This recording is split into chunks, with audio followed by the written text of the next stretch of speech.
This is LBC from Global, leading Britain's conversation with James O'Brien. It is 3 minutes after 10 and you're listening to James O'Brien on LBC, where look, should we get the big stuff out there first? It is politically very effective to be a massive racist.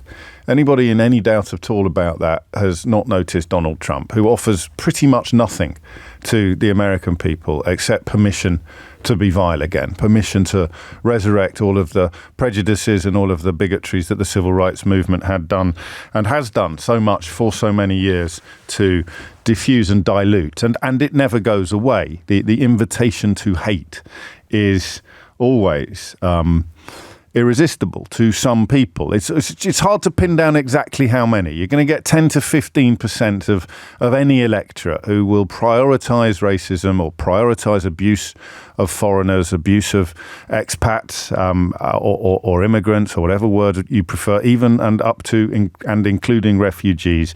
That invitation will always be irresistible to a section of the population. And in the hands of a skilled operator, and I don't really know what the skills are, but you know the difference, for example, between a Nigel Farage and a Nick Griffin, in the hands of a skilled operator, it will move beyond that 10 to 15%.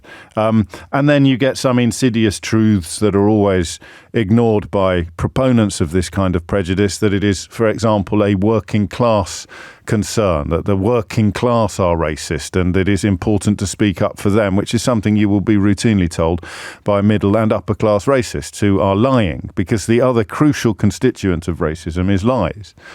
It is always lies, because what you are doing is imposing a hierarchy of humanity according to completely negligible differences, according to things that do not make a difference to your value as a human being, but you must pretend that they do. In fact, one of the people on the sort of letterhead at the so-called think tank to which Suella Braverman elected to give this speech yesterday is a eugenicist, someone that tries to impose some sort of intellectual rationale upon racism, and that is something that you see happen quite a lot from people absolutely furious about being called racist while espousing racism. That's the only thing that saves us really from the abyss in this country, is that people didn't take Steve Bannon's advice and start wearing their racism proudly on their lapel. Although yesterday, the Home Secretary, herself, of course, a woman of colour and the child of migrants, came perilously close to doing what Steve Bannon told them to do in the aftermath of the Brexit vote, and wearing racism proudly on her lapel, because she talked about people as if there is an effective hierarchy of humanity, as if where you come from or your access to or right to everything from education to hospital treatment is in some sense determined by where you were born or where your parents were born. What's very odd about it, what's very difficult about it intellectually and emotionally, is the fact that for many people that might subscribe to her bogus notion of human hierarchy, she would be, and her parents would be, considered inferior. That's the mad thing. So the critics of Suella Braverman, and I am one of them, have to argue that she is every bit as welcome here and as valid a contributor to British society as I am. That's what her critics have to argue. Her critics have to defend her from the accusations of inferiority that will be levelled at her by people to whom she seeks to appeal with this rhetoric. That's the bit I can't quite get my head around. I mean, listen, it's got nothing to do with her skin colour. It's got to do with her family history of immigration. So Dominic Raab, for example, is the son of a refugee as well, and arrived at some pretty grim opinions about how refugees should be treated. So it's not about that. It's very simply about what the people she's appealing to think of people like her family. Because if you're not imposing a hierarchy of humanity, what are you doing? And that's where the comments about multiculturalism become incomprehensible to me. The idea that the so-called multiculturalism, which I take to mean lots of people from different backgrounds and with different beliefs muddling along together and getting on pretty well. All of the statistical evidence is that the word that is generally used is integration is better or faster or at higher levels than it has ever been before. The idea that this woman in particular can stand up and say that multiculturalism has failed when she is a walking, talking exemplar of its success, isn't she? I mean, isn't that the point? Isn't the point that she, as the Home Secretary, the daughter, I think, of South Goan Indians who came here via Mauritius and Kenya, respectively, serves as Home Secretary in the cabinet of a Hindu Prime Minister whose parents also emigrated here from a former colony, from overseas? That to me is a fairly potent argument that she is proof that multiculturalism has succeeded. And that's where it gets mad for the Tories as well, because they point to people like Suella Braverman, quite rightly, and people like Dominic Raab, and people like Rishi Sunak, and people like James Cleverly, and people like Priti Patel. I'll stop doing that thing with my voice now. I don't want to set your car alarm off. As proof, I don't think it's a powerful argument that it proves racism is not in place, or it proves racism is in abeyance. Wherever you're from and whatever you look like, if you say things that racists like, they're going to look a little bit more kindly upon you than if you call them out for what they are. But they are walking, talking proof, surely, of the success of multiculturalism. Hugo Rifkin, the Times columnist, puts it brilliantly. It's remarkable to hear Braverman say multiculturalism has failed. She's a British Home Secretary descended from Goan Indians from Mauritius and Kenya, married to a Jewish husband in a government headed by Britain's first Hindu Prime Minister. What would successful multiculturalism look like? And Satnam Sanghera, his colleague at the Times and the author of Empireland, goes a little further. He says it was only a matter of time before one of the brown Tories vying for leadership claimed that multiculturalism has failed. This is not related to any kind of reality. It's about campaigning to be leader, making the party's mostly white, often extremely right-wing members feel like it's okay to spout this nonsense. He doesn't use the word nonsense. He is a little more Anglo-Saxon in his expressions. So those are the facts. Those are the facts. You have, and I think this is a description we will return to in the course of the morning's programme because it's powerful, right? It's resonant. A British Home Secretary descended from Goan Indians from Mauritius and Kenya, married to a Jewish husband in a government headed by Britain's first Hindu Prime Minister, himself the son of immigrants, says that multiculturalism has failed. What is she talking about? 0345 6060 973. And I don't mean that in a rhetorical way. I don't mean that in a what is she talking about in a sort of Susan Hall or Nadine Dorries kind of way. I mean that in a what is she talking about? 0345 6060 973. What does she mean? Why is she doing this? And I'm going to use that phrase because it seems to me to be absolutely pertinent to the questions that I'm asking you. A Home Secretary descended... I mean, Enoch Powell, who popped up somewhat unexpectedly in Nick's programme earlier, given that the Conservative candidate to be Mayor of London has sort of publicly demonstrated her admiration of one of the most famous British racists of the last 100 years. Enoch Powell was talking about people like Suella Braverman's parents when he gave his Rivers of Blood speech. And here she is, apparently echoing some of his thoughts. And I actually, I do this for a living, and it means you grow a weird carapace. Do you know what I mean? The microphone is in front of me. This is authentic. I talk to you from the heart every day, but it's also my job. So you slip into almost autopilot sometimes. And one of the oddest things about the job is that sometimes a story, the first reaction you have to a story is, oh, that'll be good for talking about tomorrow. You don't lose your humanity, of course, but you lose the rawness of reaction. And sometimes it's not until I hear your voice in the morning that the rawness of my reaction to a story kicks in properly. But this one kicked in immediately. This is horrible stuff. This is really horrible stuff. You can trace what Suella Braverman said in America yesterday right back to the decision by media owners and others to allow Nigel Farage into the public space and to roll out red carpets for him from the BBC down. You can trace it all back to that. And you know, there's misogyny and homophobia in there as well.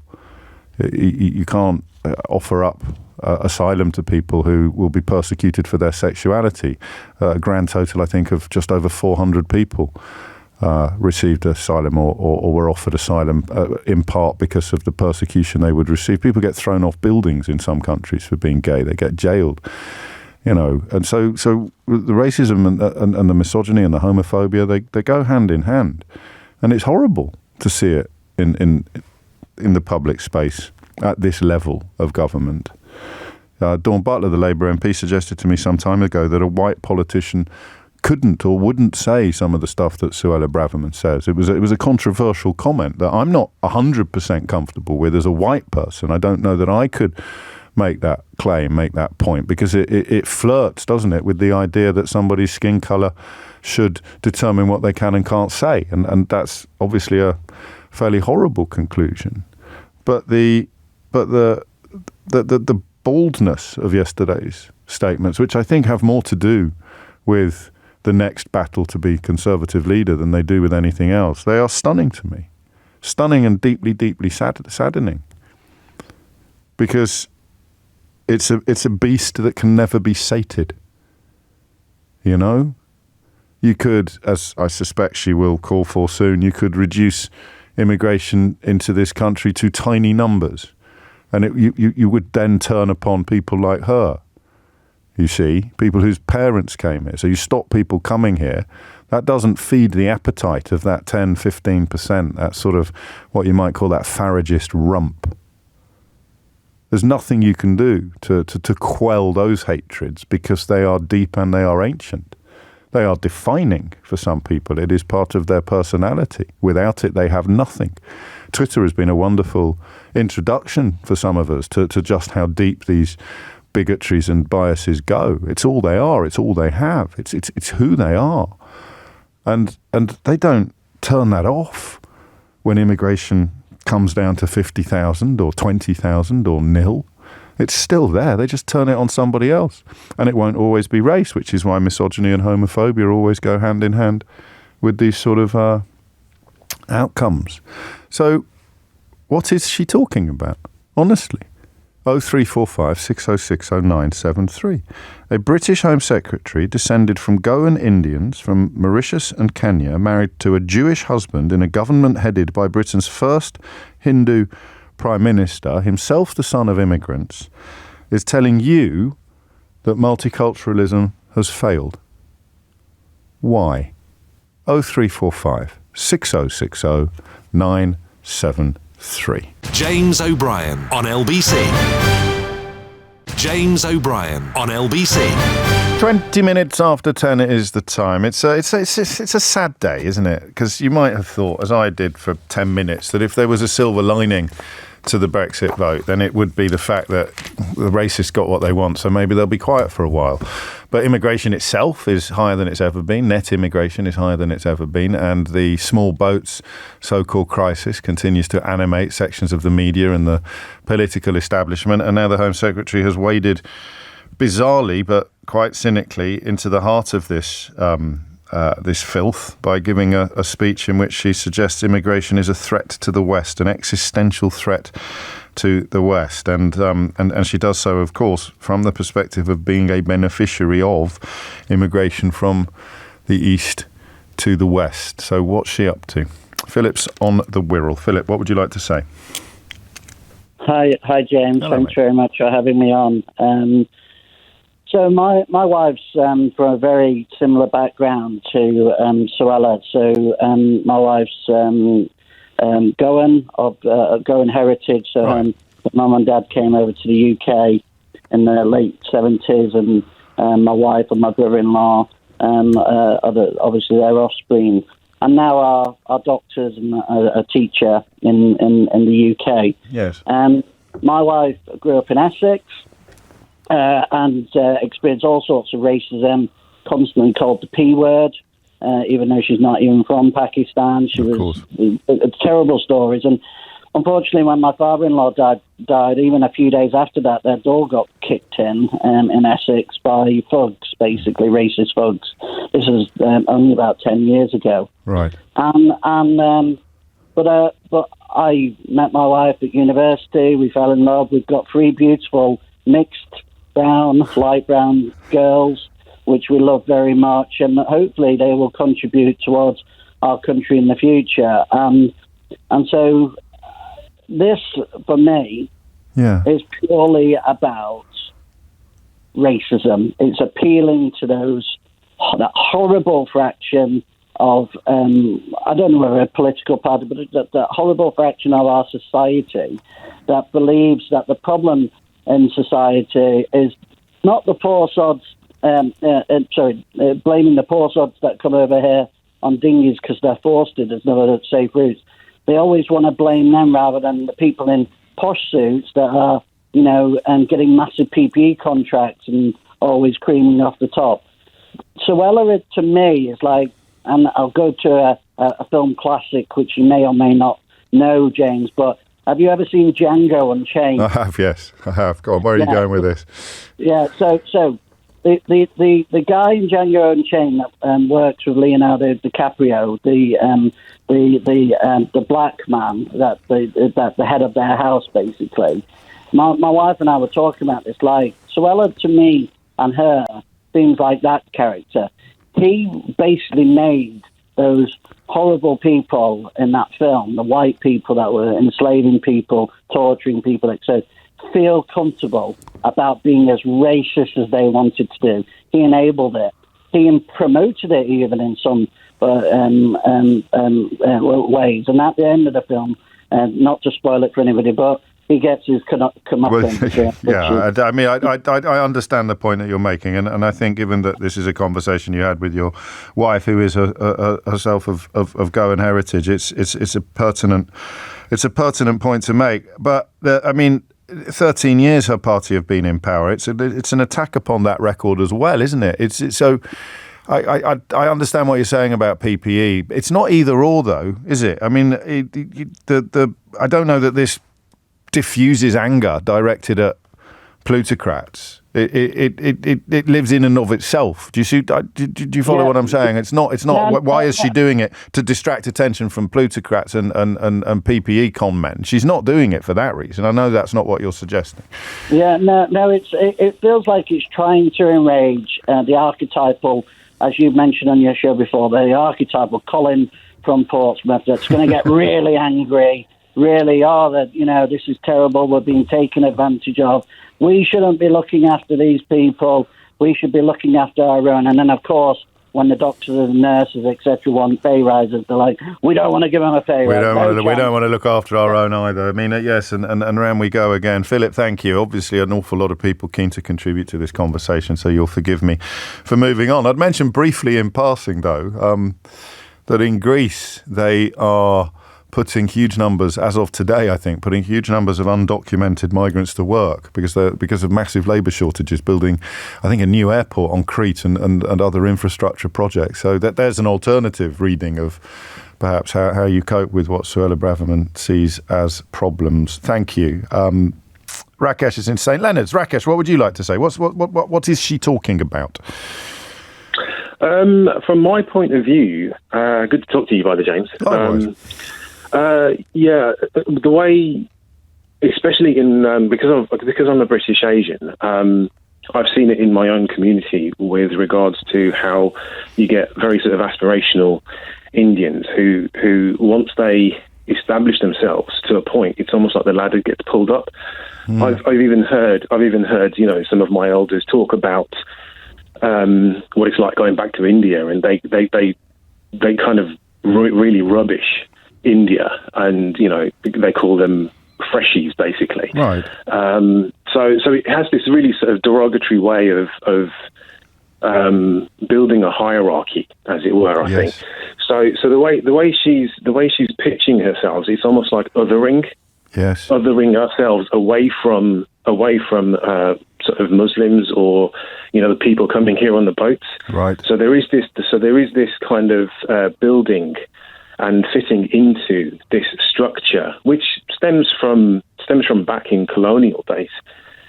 So when her family managed to establish themselves in, as you said, was it Goa and then of Kenyan origin? Yeah, so I think one parent from Mauritius, one parent from Kenya, but rooted in South Goa, I think.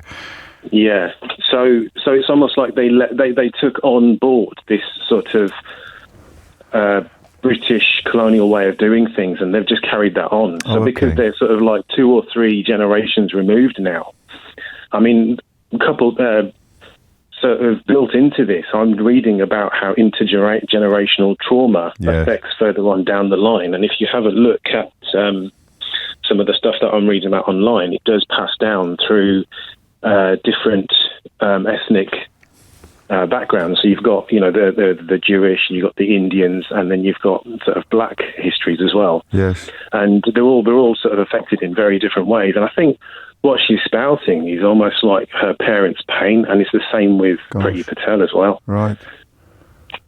I mean, this is the curse of the liberal, isn't it? Is that's a sympathetic reading. Yeah. It makes you feel sorry for someone, even as the bile comes out of the mouth.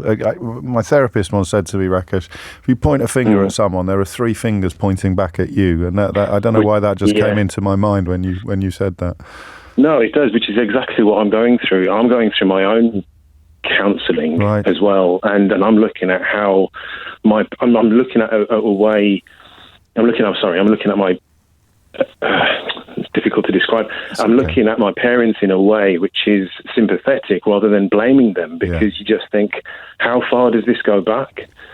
So they were brought up in such a way where they didn't really have a way to articulate what was going on. So it's just now that we've found, through various research in mental health, how we can sort of pinpoint these traumas.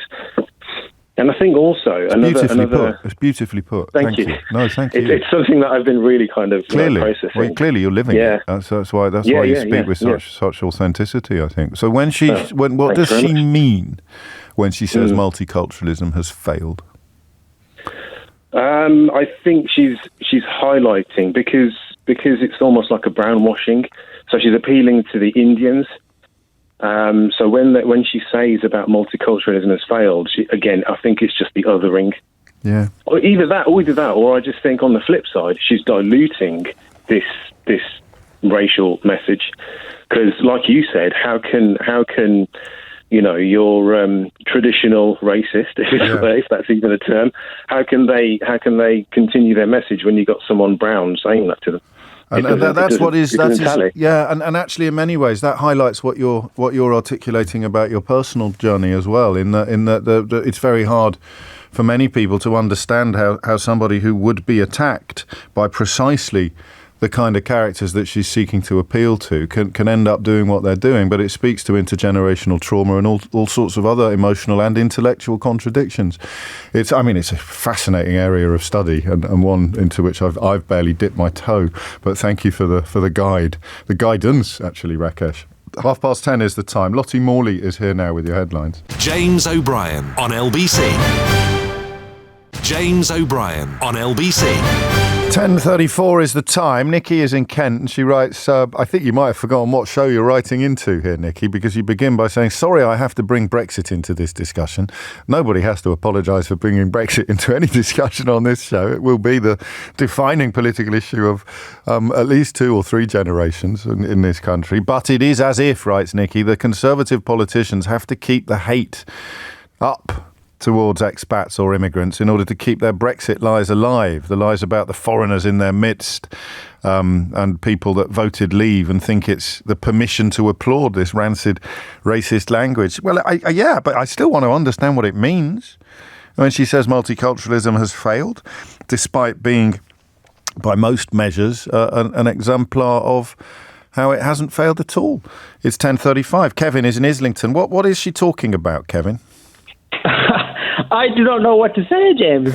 she's an immigrant that I am, and she is now do not like other immigrants. When her parents came here. She was Suella Braverman herself was born here. Oh, absolutely not. But she's the daughter of an immigrant, yes. And there's a mathematical rule that A is equal to B and B is equal to C, and therefore A is equal to C. So let me just prove it to you in that way. Okay, carry on. She is actually an immigrant. I'll tell you this, James. I actually came 19 years ago to this country. Yes. And I'm not a doctor. I actually work with NHS. Okay. I'm a consultant. I work somewhere in sort of southwest London, but I live in Islington. And I contributed this country completely. And just to let you know, I have one radiologist and one gynecologist. They came to this country by boat. And, one went to Oxford, the other went to LSE, where you actually went as well, quite frankly. And they are actually contributing this country one way or the other. When I listened to this woman last night, I was always under the impression that, she was basically the Attorney General of England and Wales. Yeah. And she's a clever woman, and, she would be far better than Priti Patel and whatnot as well. She's well educated. But when I was actually listening to her last night, I actually laughed for at least 30 minutes. Then how can that be possible that one immigrant who made it here, she's the daughter of an immigrant, she's completely immigrant, like Rishi Sunak. And then they say, well, actually, close the door and no other immigrants. If I wouldn't have come to this country, James, I would have never ended up in Imperial College. I would have never become a doctor as well. What? This country gave me those opportunities. And that is, it puts people who are critics of Suella Braverman in the bizarre position of defending her right to be her. Really, which she seems to believe she or at least her 21st century equivalent shouldn't have the rights that she and her parents enjoyed. So when she says multiculturalism has failed, what does she really mean? Well, she is actually the product of multiculturalism. Well, that's what I would say, but that can't be. So what does she? Yes, but what does she mean? Because she didn't mean anything. Right. She's a busy fool because she's basically fooling her own self. When you're the production of multiculturalism, now you are basically complaining of that multiculturalism. You are anti-immigrant. Well, if the immigration rules were that tight as the way it is now, your parents would have never come to this country. You would have never been into university and become sort of the Attorney General of this country, and then now Home Secretary of this country.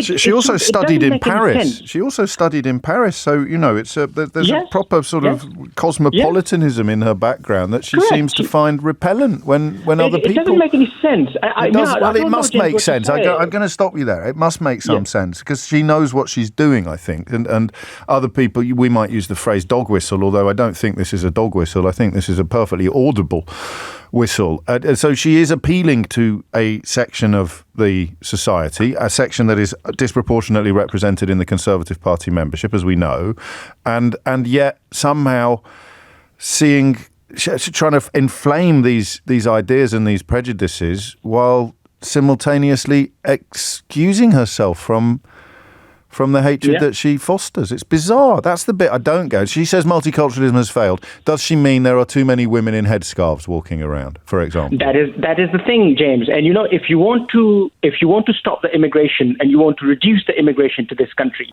the way I see it, that I think we need to stop wars outside of the United Kingdom and sending forces to other places as well. It will stop automatically. I mean, I lived here for the last 19 years, and I've never ever seen any Syrian in this country until the war started, and who basically supported all of it. I mean, I'm from the part of the world where people love you, basically, and I do not want to say it, and there would be lots of controversy around you as well.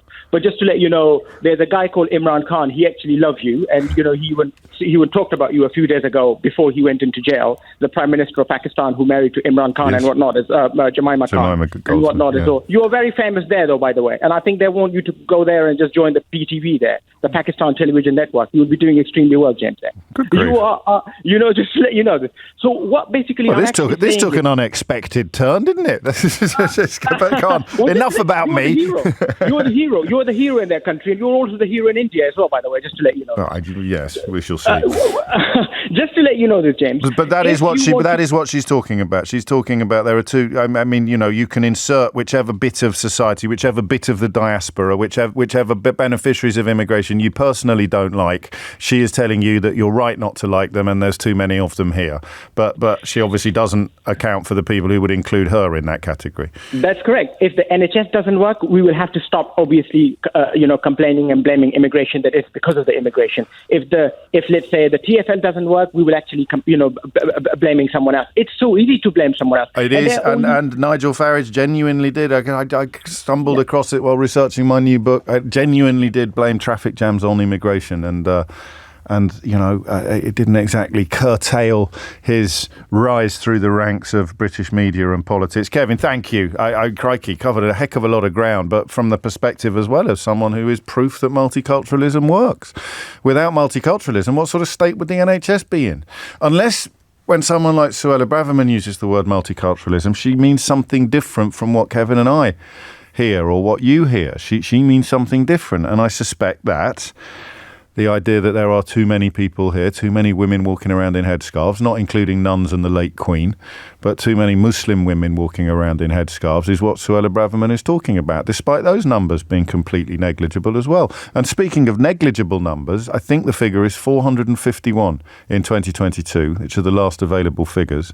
Net migration now running at about 600,000. I don't know how many asylum applications were processed in 2022, but I can tell you that 451 people cited their sexuality as a source of potential persecution back in a home country. So that's 451 people in a country with a population of nearly 70 million, or 451 people against a backdrop of net immigration the following year in excess of 600,000. And for reasons that only Suella Braverman can know for sure, she felt that yesterday was a good day to talk about not letting sexuality be a grounds for seeking asylum. And the Daily Mail have dug out a lawyer today to write about it, and the article oddly makes no mention of numbers. It's weird, that, isn't it? How big a problem is this idea of... So let us accept that some asylum seekers may lie about their sexuality as a reason for being granted asylum. So they would be persecuted in their home country for being gay, but they're going to pretend to be gay because they want to move here for different reasons. So let's imagine that some people do that. So out of 451 people who were examined, if you like, whose cases were examined and processed, how many did the authorities fail to spot were lying, and how many were telling the truth? So even among those 451, you're looking at a small minority of the 451, and yet that apparently is a big enough problem for the Home Secretary to speak about. It's really ugly, right? Joe's in Camden. Joe, what would you like to say? Hi there, how you doing? I think maybe over-intellectualising it a bit too much. I think it's just pure racism, and she's been up to the right of her party because I think she's going for the leadership role. I think there's an I'm mixed race, just to say I'm mixed race. And what I believe is that what you find is and I surround myself with black and Asian and white people all my life. I grew up in a predominantly white area, but what you tend to find as an adult is once someone gets elevated to a certain position, they always associate greatness or whiteness with success. And what they want to do is distance themselves from their origins, where they came from. And what I find, because I look Asian, but I'm mixed race, I tend to get treated slightly differently when an Asian person speaks to me than rather a white person speaks to me. Okay. And I probably was called a coconut growing up, which I wasn't actually. I just adapted to the society. Yes. But I find that a good way of thinking about this is, goodness gracious me, I don't know if you remember that clip of the two couples not wanting to be Pakistani, but associating themselves with a golf club. I remember that clip. And it seems to be that once you elevate to a certain point, I think we want to distance ourselves from things that allow us to accept where we come from. I think that tends to happen. And I find that in the Asian communities, and I have these conversations all the time, and there is I'm okay to be Asian when I go to a wedding or go to the mosque or the Hindu temple, but when I'm successful, I predominantly want to be white if you're a middle class, a certain point of success. So I believe she's out and out racism, and I think it's her leadership ambitions. And that, that's a calculation. And I think we're intellectualising it. Well, I don't know that we are. I balk at that accusation, but I balk at most accusations. So it doesn't mean it's not valid. But it doesn't answer the question of what does she mean. And your answer could be quite simple to this question. But when she says multiculturalism has failed, what does she really mean? Simple answer.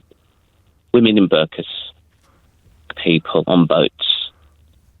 She's appealing to a certain extreme right of the party, and she's doing that for political very reasons. deliberately and very When she talks transparently, and off the back of 13 years of power. So it's an attack upon the record of the government in which she holds one of the highest offices. Absolutely correct. Absolutely correct. Agreed. How bizarre. Thank you, Joe. Taking us right up to 10:45. But before we go to the junction, I have some grim news to share with you. Officers have made an arrest after a teenage girl was stabbed and sadly died in Croydon this morning. Chief Superintendent Andy Britton, who's in charge of local policing, said our immediate thoughts are with this young girl's family, who are facing the most tragic of news. Our officers are with the girl's family to support them.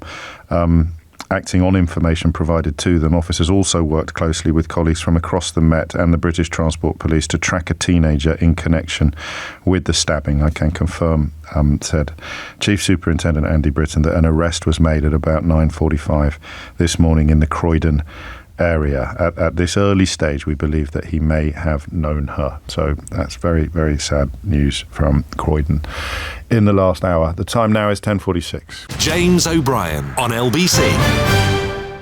James O'Brien on LBC.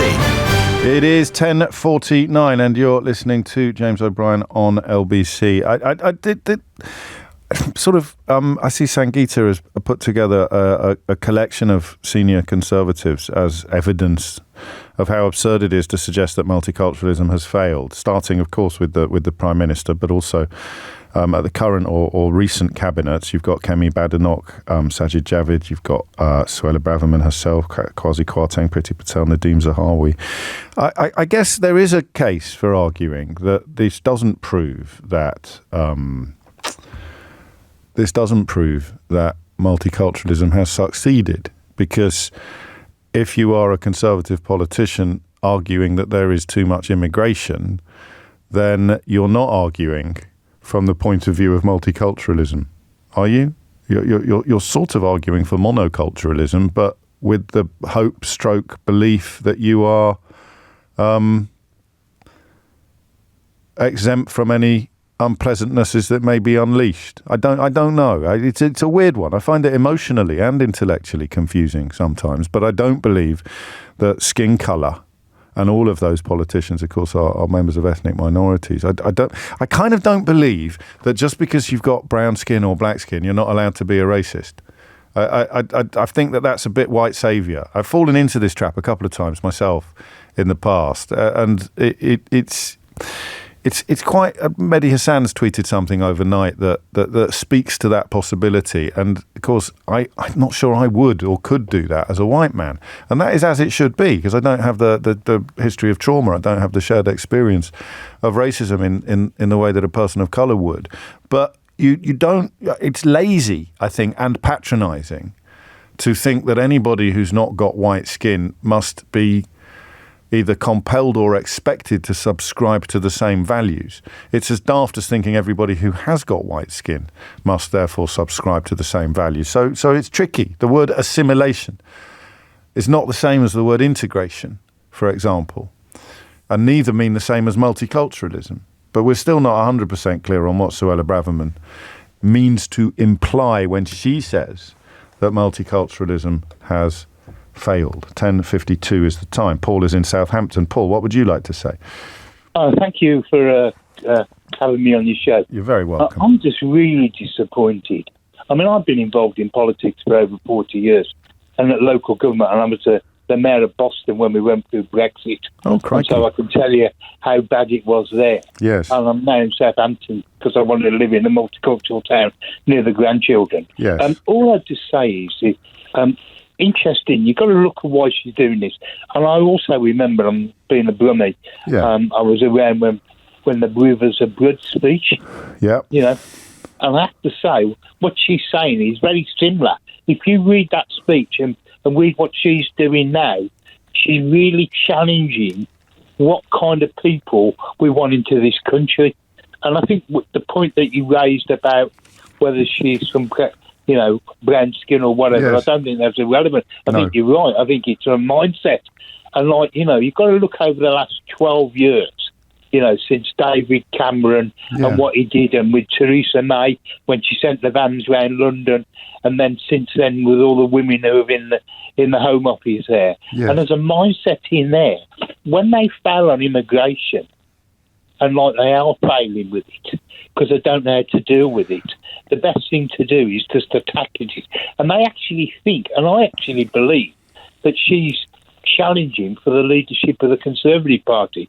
And also, you've got to also think this week, I think she's trying to take a bit of steam off the Prime Minister anyway with the train issue.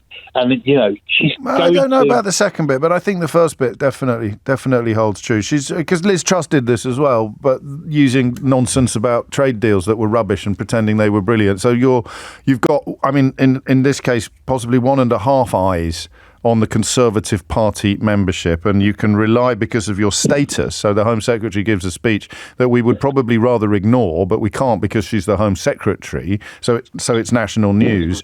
But you've touched on the politics of it, Paul, which is actually bonkers because it's an attack upon the party that's been in charge for the last 13 years. Let's be clear. Normally, when you're involved in politics, you are community leaders. Community leaders lead communities. Yes. The way that what she's doing is not leading a community. She's actually trying to fragment a community. Well, that's a very good point.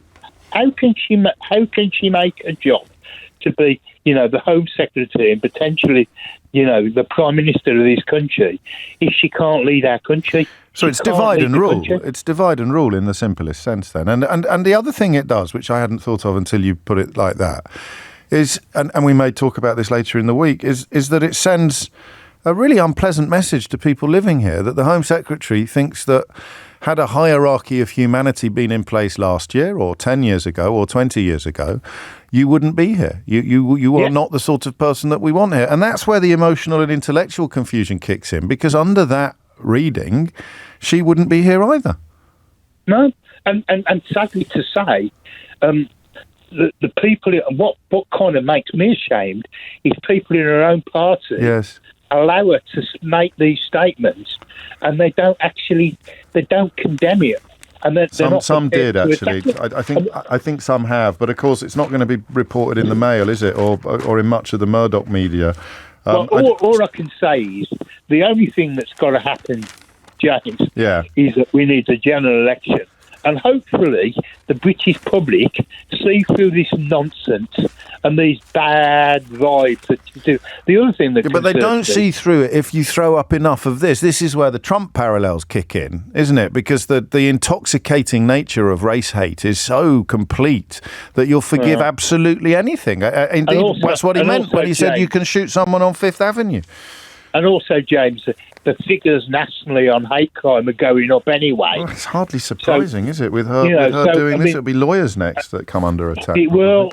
Unfortunately, we live in a very sad society where the people who want to lead us want to create division in our society. It's not the kind of country that I think we want. I think you're right. And it would be quite nice to see the opposition or an opposition party making these points in rather stronger terms instead of tiptoeing around the issues as Keir Starmer does. And there it is. Thank you, Paul, because it is very deliberate and it is very divisive. And in fact, Suella Braverman is the one that is driving division through our society by saying you're allowed to look at that person over there and think that they have less right to an education or a hospital bed, or they've got less right to it than you have. That is what she is telling people.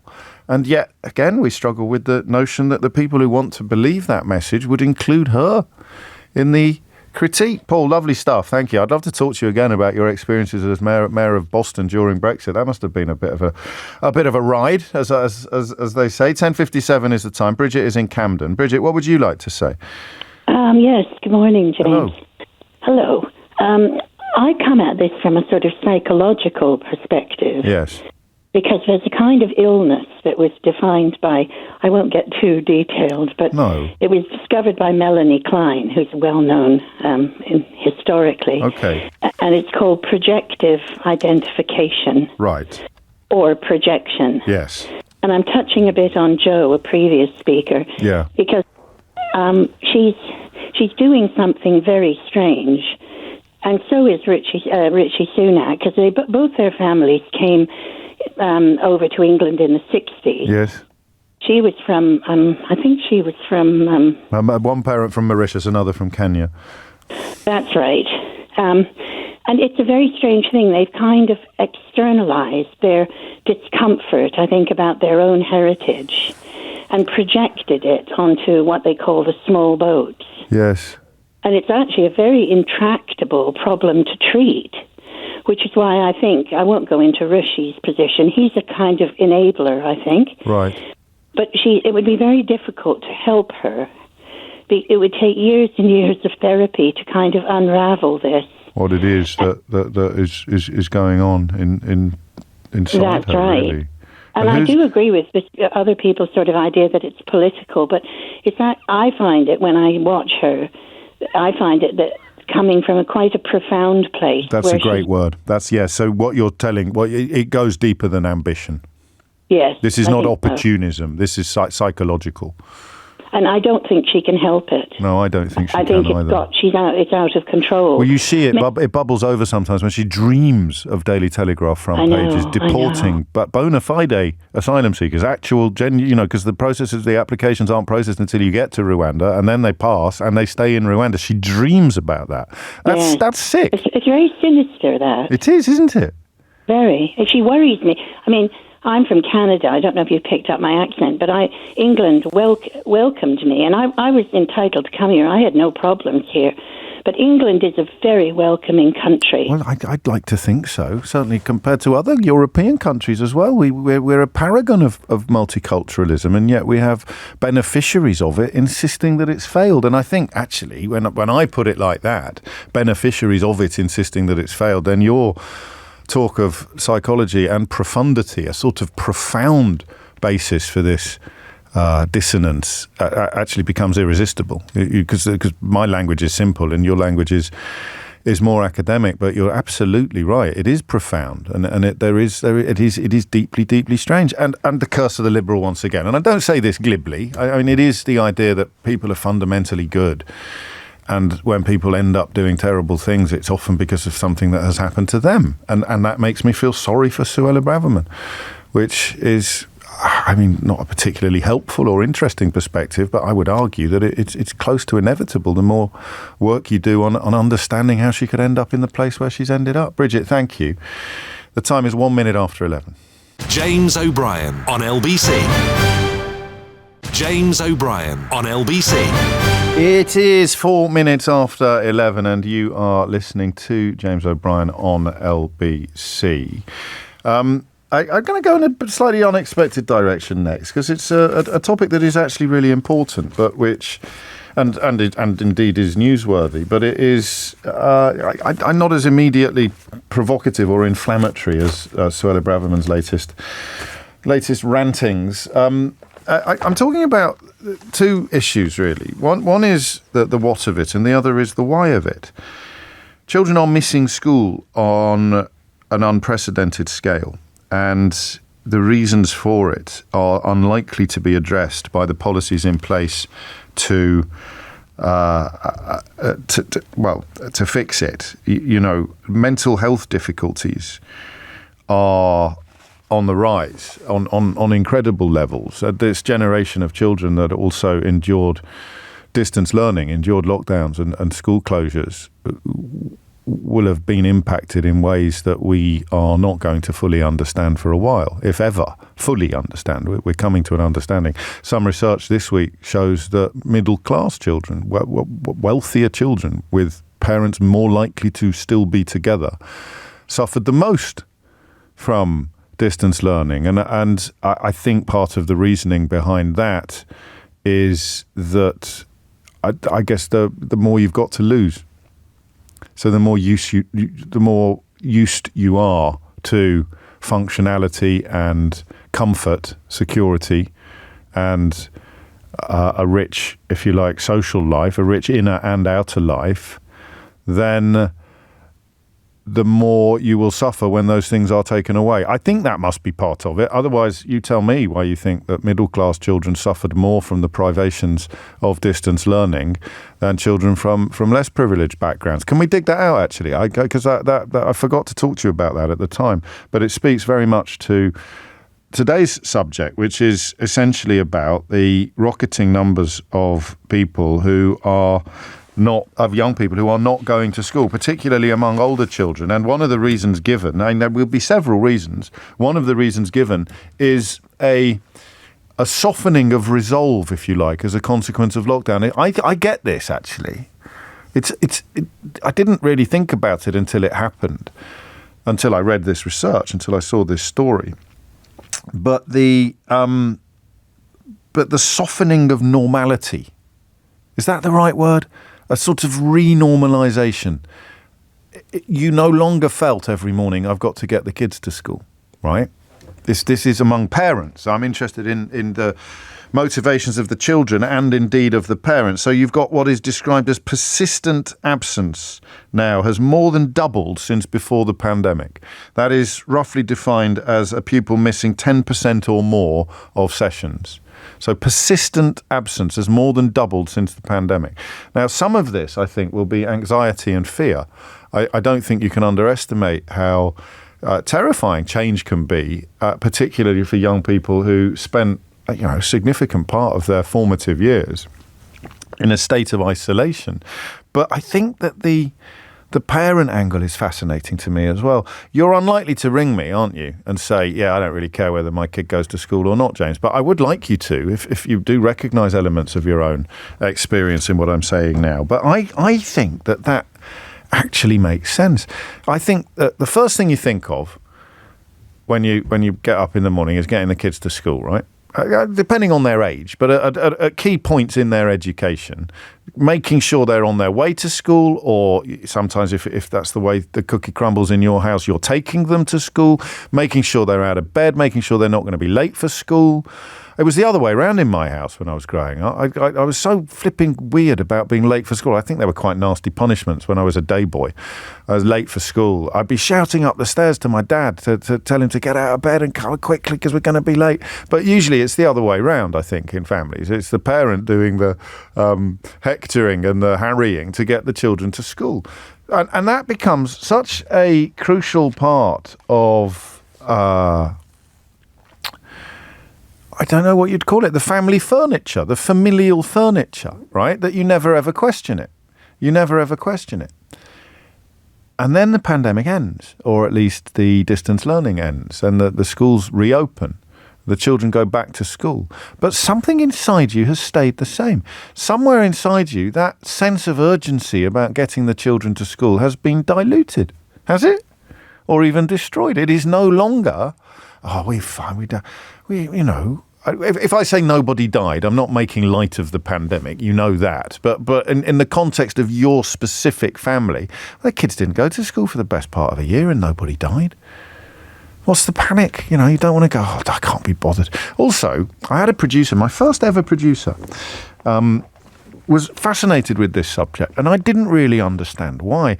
If you go to boarding school, what we once called truant and what we now call persistent absence, or even school refusal. If you go to boarding school, it's not really a thing. I mean, we did try to skip lessons sometimes, and you might fake a sick note or you might tell a lie. But actual, not going to school when you live at school is almost impossible to achieve.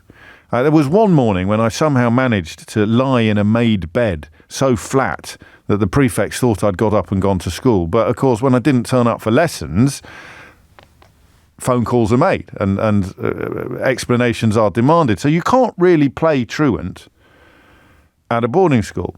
So when I first started working here, my producer at the time, who went to a comprehensive school in Hanwell in West London, the same one that Mo Farah went to, actually, for fans of trivia and possible future pub quizzes.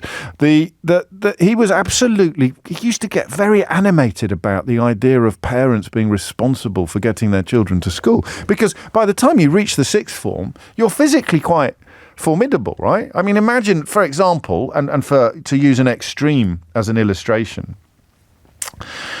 a single mother, a slightly built single mother, trying to get a 17-year-old prop forward out of bed and to school when he doesn't want to go. What chance has she got? I'm not going to school, Mum, and there's nothing you can do about it. What chance has she got? Seriously. She can't physically. I mean, even if she was built like Jeff Capes, she wouldn't really be physically able to. What are you going to do? If a teenager is lying in bed and refuses point blank to go to school, for whatever reason, what the hell can the mum do about it? What can the dad do about it? I would say not very much at all. So the second bit of this story is the absurdity of fining parents when children don't go to school. It's quite Victorian, isn't it? So you've got mental health difficulties, which mean your child can't go to school. I'd like you to talk to me about that. 0345 6060 973. I know, for example, that the likelihood of you getting help from CAMHS is pretty much zero. That's a slight trigger warning now for talk of suicide. But many CAMHS departments in many councils up and down the country will not activate until an attempt is made by a young person. Even ideation is not enough for a referral to CAMHS. So criminally and chronically understaffed and unfunded have they become since David Cameron introduced austerity in 2010, that the likelihood of getting there is minimal, frankly, except in the most hideous of circumstances, and even then still hard. So that's a massive part of this story, is how on earth can it be right to punish a parent whose child is too ill to go to school?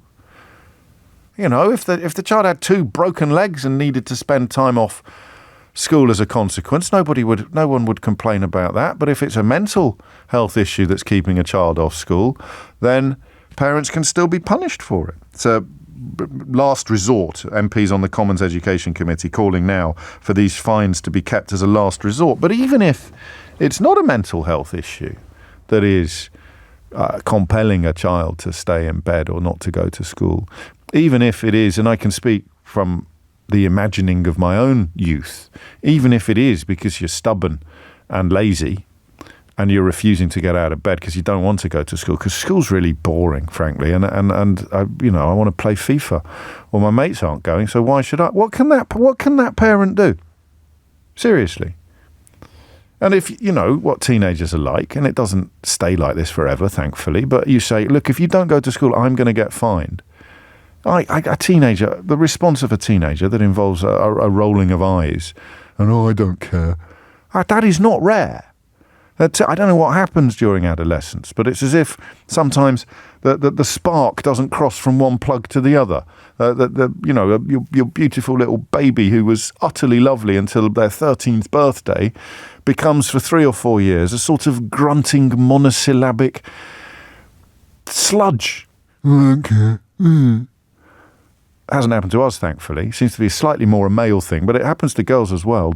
So what are you going to do? I'm not going to school. Well, I'm going to get fined. I don't care. You can afford it. I can't actually afford it. Well, then they can't fine you then, can they? I haven't got the money to pay the fine. Well, then you can't pay the fine then, can you? Next question. I mean, there's a reason why the Kevin and Perry characters that Harry Enfield and Kathy Burke did are so brilliantly timeless, isn't there? Because everyone is familiar with that model of adolescence. But what can you do? What can you do? So those are your 2 main reasons for persistent absence. Mental health issues, where you're almost certainly not getting the help, or just sort of dysfunctional relationship, a breakdown in parent-child relations, which means the child is just refusing to go to school. How is fining the parent ever the right answer? Never mind simply as the last resort, which I suppose you've got to take as progress from the Commons Education Committee.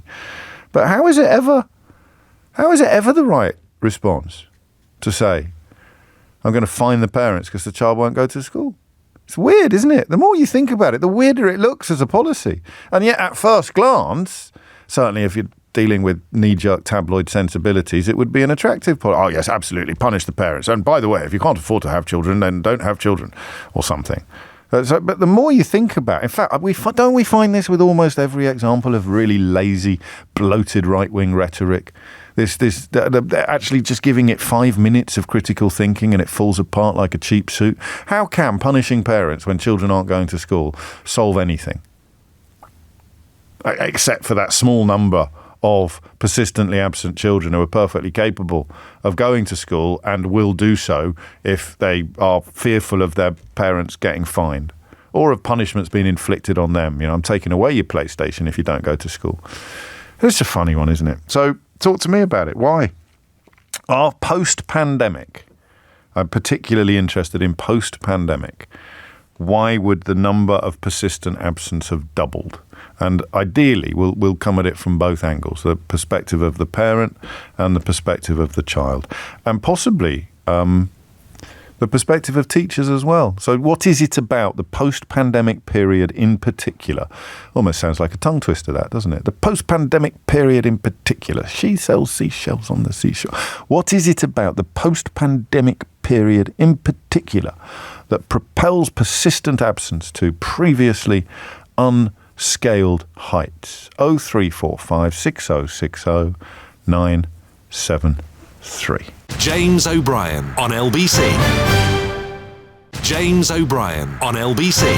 It is 20 minutes after 11. Matt says middle-class parents were more likely to have jobs they could do from home, meaning the children weren't made to go into school, as poorer families would likely have jobs that they had to go into work for during the lockdown. It's a good point, Matt, but the comparison is made between children who were distance learning. So the children from affluent backgrounds who were distance learning received or suffered the steepest decline in mental health during the pandemic, a more steep decline than children who were also distance learning but were from less affluent backgrounds. But that would definitely be part of it. More likely to have parents working from home while trying to juggle childcare.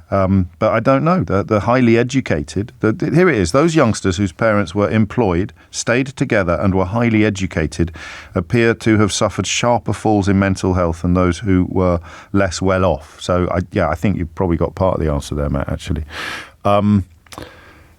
The question of why the post-pandemic period has seen a huge spike in persistent absence is the one that we'll address a little more directly. 22 minutes after 11 is the time. Paula is in Stoke-on-Trent. Paula, what would you like to say? Hi there, yeah.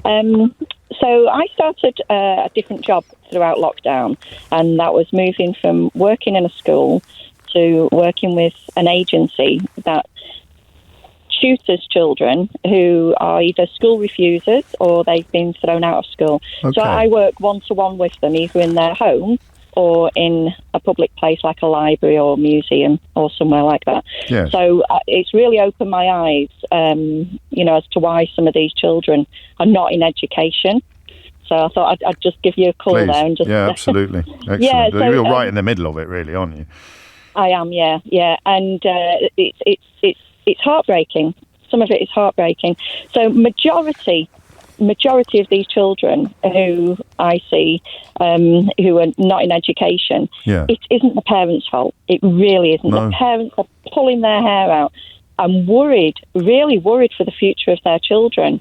And for them, for their GCSEs, their exams, everything, the social skills, the parents are really, really worried. And when I start to work with them, the majority of these cases, within the first or second session of working with them, I look at them and I'm working with them and go, this child's autistic. This child's got ADHD. Right. This child's dyslexic. And then you start to gain the trust of this child because they don't have any trust. They've lost trust. They've lost trust in the system. Right. And you start to work with them and you say to them, what was it like in school? Well, I read in your report, that you used to throw chairs and swear at the teacher and run out and hit people and stuff like this. Why were you doing that? And a lot of them is because they didn't understand the work. They didn't understand the work, and there's nobody there to help them. And then the next thing, they're moving on to the next part of the lesson, and they've not understood it.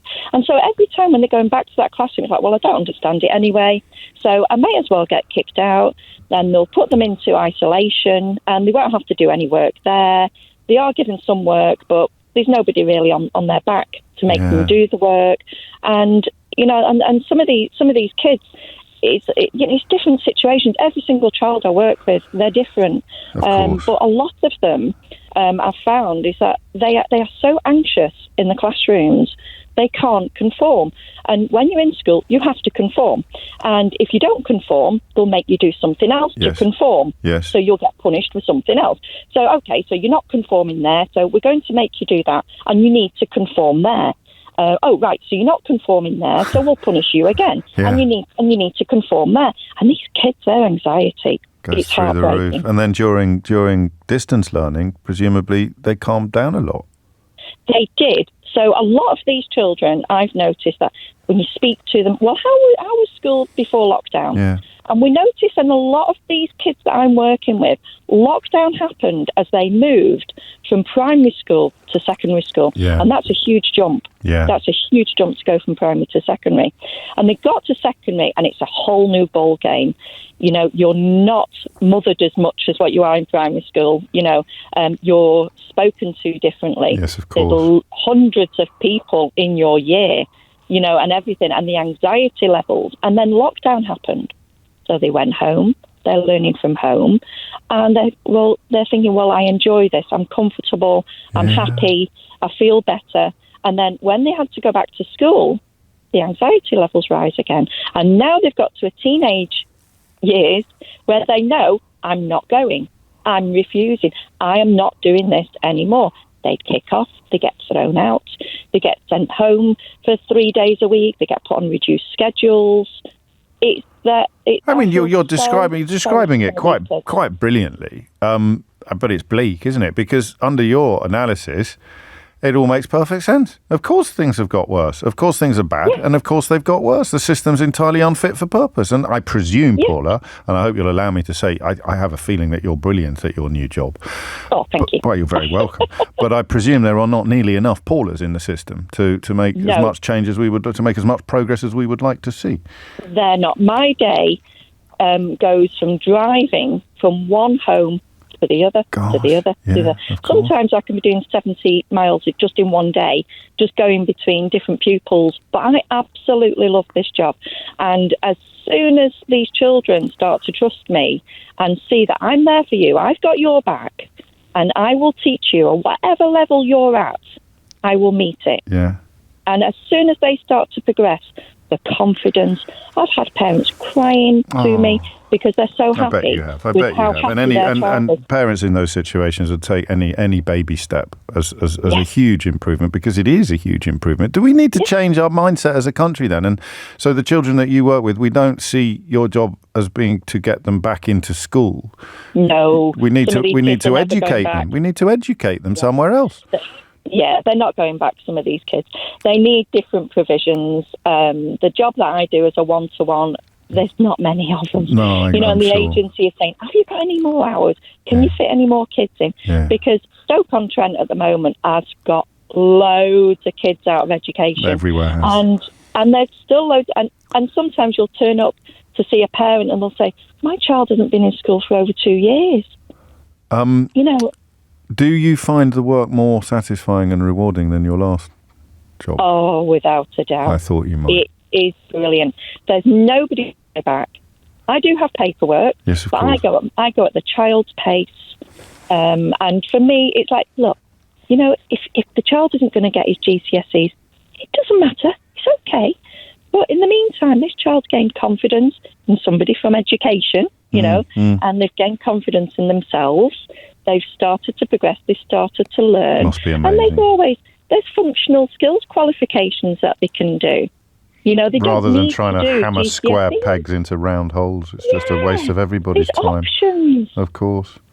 There's options. Wow. I mean, occasionally I take a call. I think, and you were first, weren't you, on this topic? And I think, well, we've done it now. We don't need to talk to anyone else. That's it. So it's only 11:30. I've got, I'm here till 1. But and obviously I'm joking. There'll be lots of other wonderful contributions and different perspectives and different experiences. But that combination there of undiagnosed conditions rendering children in school unschoolable, and then the lessons of pandemic. So how big a role would masking have played? So prior to the pandemic, these children, they would have tried, even though they didn't understand. To conform. Got it.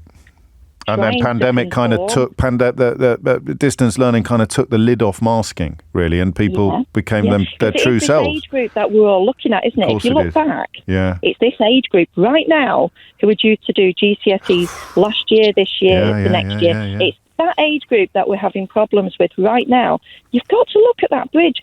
When they went from primary school to secondary school, they were just thrown into it. Yeah. There was no baby steps for them, and then that's when a lot of these kids with anxieties, it started to come out, and it's, it's just heartbreaking. It really is.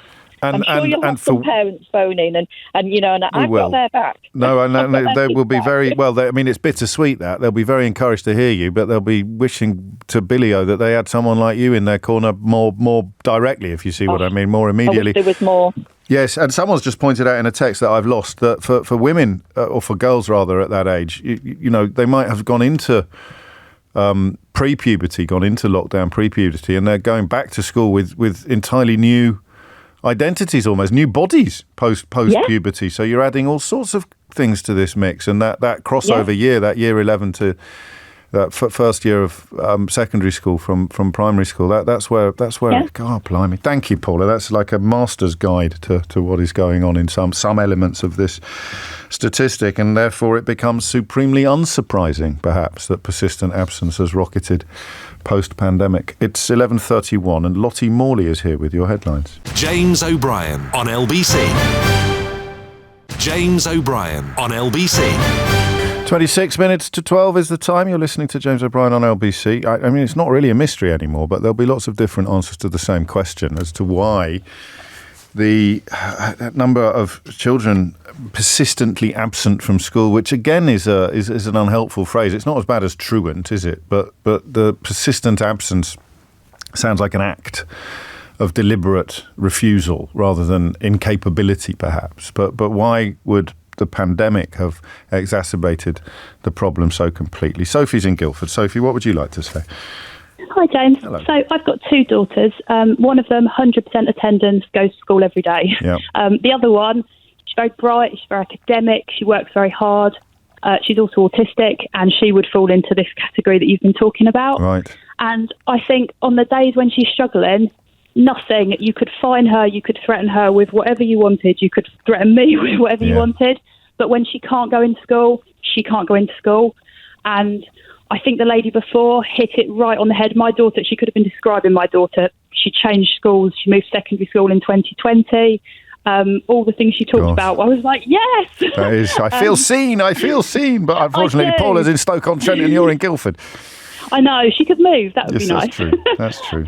But yeah, and I think I'm glad to hear you saying that not to blame the parents and not to blame the children, because it's not that they can't, it's not that they won't go to school, it's that they can't go to school.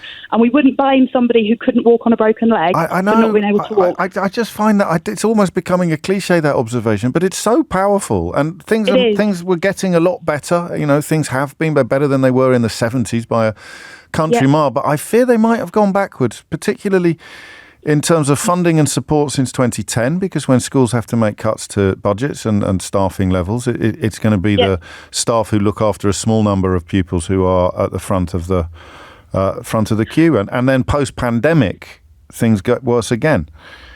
I agree. I think I was saying to your producer, exactly that. I think possibly there's pandemic links, but I think also there's a lot to do with funding. Yeah. And the fact that before the pandemic, there was lots of teaching assistants in schools and lots of support, and a lot of that. So the children that were just about getting along with that support in place, the support's been ripped away. They haven't got that backup anymore, and it's led to this. And it really, the teachers do their best, the schools do their best, but they're so limited that kindness goes a long way, but it can only go so far. And if they haven't got the resources, there's only so much they can do.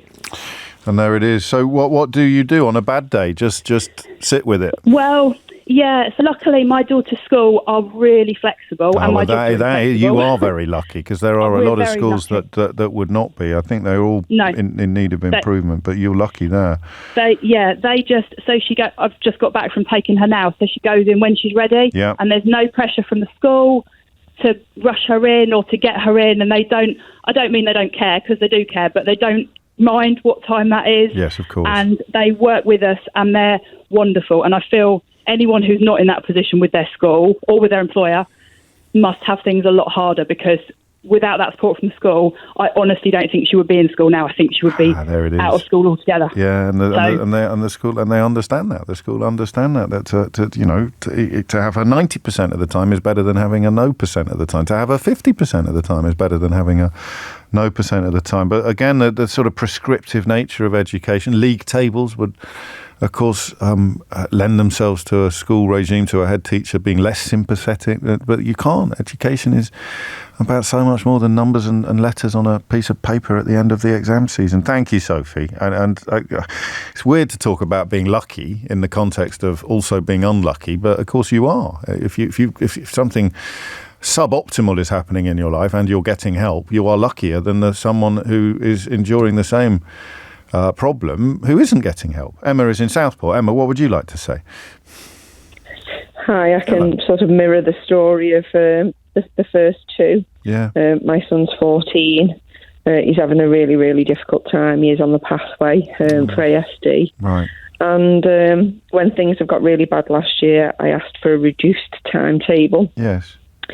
My reduced timetable, because his anxieties are so high, and I think only for the love he's got for me and his dad, is the only reason, like, he gets up every day. Oh, bless him. And he can never just get up and get dressed like my he wakes up. children. He wakes up with rocks on his shoulders, with a black dog on his shoulders. Yeah. But I can get him through the door most days, but it got to a point where he was feeling suicidal. Nothing felt like living. His anxiety became crippling. Even when he was lying in bed of a night time and he'd had a few of his mates staying over, he said, "Mum, this feeling just doesn't go away any time." So I went back to school and said, right, I need to reduce his anxieties. So they said, okay, well, what about a reduced timetable? So I said, great, I'll bring him in 3 days a week. And they said, no. Our reduced timetable is you bring him in at 10 and he goes at 2. Right. And I said, well, where's the reduction in anxiety? It doesn't work like that, does it? It doesn't matter to him whether he's going to school at 9 o'clock, 10 o'clock, 11 o'clock. He's still going to school, which is predominantly the centre of what causes him the most distress. And then because he sort of comes home from school and he replays his day, it takes him ages to calm down. Now, I've got foster children. And they've been removed from their parents and placed with me because of the sort of experiences they've had. Yes. And I think to myself, I feel like I'm doing my son more emotional harm than what the children I'm looking after have been removed from their parents for. So I'm thinking, who am I? You mean by prioritising, by kind of, for want of a better word, you mean by forcing him to go to school? Yeah. Forcing him to go to school. Well, you're not forcing him to go to school. You're trying to accommodate. No, I'm just the system. Oh, mate. I mean, crikey. And are the school coming at it as a box-ticking exercise then? Because, I mean, you say that you were going to echo... Like right, because you've had a very different experience from the previous caller, whose child's school is recognising what needs to be done, as opposed... Because you say, I can't go to school some days. Right, well, in that case, you can come in at 10. I mean, it's just witless, isn't it? It's stupid. It's my number. So they did agree with it for 6 weeks and then said that they would review it after that because that's not in their policy and that's not what they do. I'm waiting for them to start pulling me up now because I have said to him, listen, this is year 10, year 11. He is now on some medication for it. And I've said, right, okay. He's off today, but on his days off, even when I said to him, right, he'll be going to work with my brother. He'll be doing some building work. You can't be doing that. How can he be off school and being all anxious and depressed, but yet you're sending him off to work? And I'm like, well... It's about what he gets anxious about, you silly sausage, isn't it? I mean, goodness me, he doesn't get anxious in that context, and he does get anxious in that context. How hard can that be to understand? You might as well say if it's all that bad, how can he stay in bed all day? I mean, it's just a stupid thing to say. It's. Oh, I'm sorry. I really am. At least he's not doing nothing. And yes, exactly. I'm quite proactive. I've explored every possible avenue. The 14 to 16 year provisions. The one time I made a phone call that said, right, follow this number. So I followed the numbers across through the government website. Phone this number, and at the end of the phone I was like, I'm inquiring about your 14 to 16 provision. And they said, I don't know what you're on about. And I said, well, I followed the government website to come, and this would be a perfect for my son. This is exactly what he needs, half educational, half work experience. That's ideal. It's a different setting. No, we haven't got anything like that. And I'm like, well, I followed it off the government. No, we haven't got anything. It's just and not then there. Other courses, they've said, the funding's been cut. We haven't got enough bodies. We haven't got enough bums on seats. There's just nothing. There's no other alternative. And he would thrive in a work environment. Yeah, I get it. And so that's the 2010 catching. And then finally, with the pandemic, has that made a difference, do you think, or not? The lockdown, the distance learning? I do.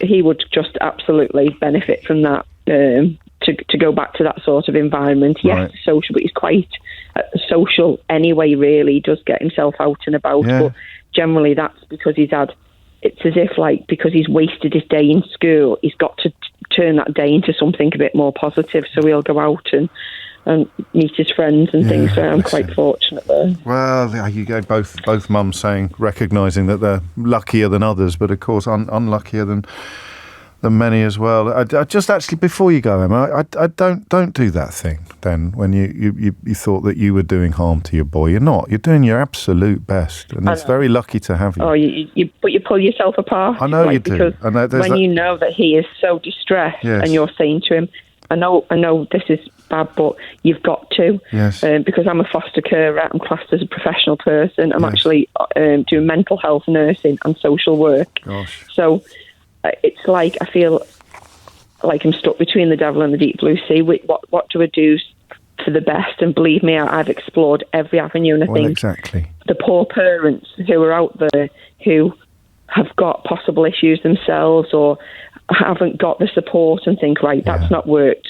Yeah. Let's try this instead. And believe me, I've explored every avenue and struggle. I know, but I know that you know that you shouldn't be hard on yourself, even when it is irresistible. But you really shouldn't, because it's us parents, that's what we do. We pull ourselves apart. Well, and that you can only ever be as happy as your unhappiest child, which is a bit of a glib saying, but it contains a kernel of truth, doesn't it? But be kind to yourself, Emma, please.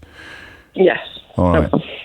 All right, thank you. Thanks for your time. Well, there you go. Stay safe. It's 11:45. James O'Brien on LBC. James O'Brien on LBC.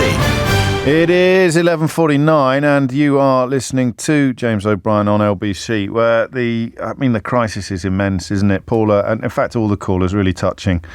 A lot of heart and a lot of nerves, in fact, this morning. And the education system is not fit for purpose in this sense. And that, it's not the fault of teachers. Teachers are striking to try to make things better for children and themselves. But of course, some people would probably turn that around and claim that they're adding to the problems, in the same way that Rishi Sunak tries to blame the state of the NHS on striking doctors rather than 13 years of real term cuts, and lies, of course, about everything from 40 new hospitals through to increases in investment. You kind of see why. Particularly, what year is it? What's the final year of primary school? Is that year 10? No. Well, no, of course it isn't. I get so confused on this. It's year 11, the final, year 6, and then the first year of secondary school is year 7. Yeah, so that is the cohort I worry most about. The ones that, and one of mine was in that cohort, actually, going from year 6 to year 7, and then year 7 being obliterated by distance learning, because that entry into secondary school is traumatic enough already, and you didn't have it. You didn't have your handheld during that period. The reason why I get confused on years, despite having 2 children in the system, is because my school had, you know what my school called these things? They were called things like the remove and the upper fifth. Perkins Minor in the upper fifth is moving into the remove. I had a scholarship class as well that I was in so when I was 13 I was in like a scholarship class. I think we called it the 6th form, but I was 13, and then I get to my next school and I'm in the 4th form, so I went from the 6th form to the 4th. That's why I get confused. That's it's not because I'm ignorant or stupid. Well, I might be ignorant and stupid, but on this issue that's where my confusion comes from. As I think, what was I when I was 11? What was I? I was in 5A, which came after 5B. So it went 5C, 5B, 5A, 6th form, 4th form, 5th form, remove, lower 6, upper 6. It's just insane, isn't it? And we did private education yesterday. Helen's in Cambridge. Helen, what made you pick up the phone? Hi, James. Hello. First of all, I'd just like to say that I found you just after the pandemic, and you've been you've been the only person I can listen to and really feel like I've got an adult conversation every day, because what happened to me was everything was ticking along fine with 2 boys, one in year 3, one in year 1, and the pandemic hit, and I was working in a high school as a special needs support for children, and my children didn't take the pandemic situation well at all. Right.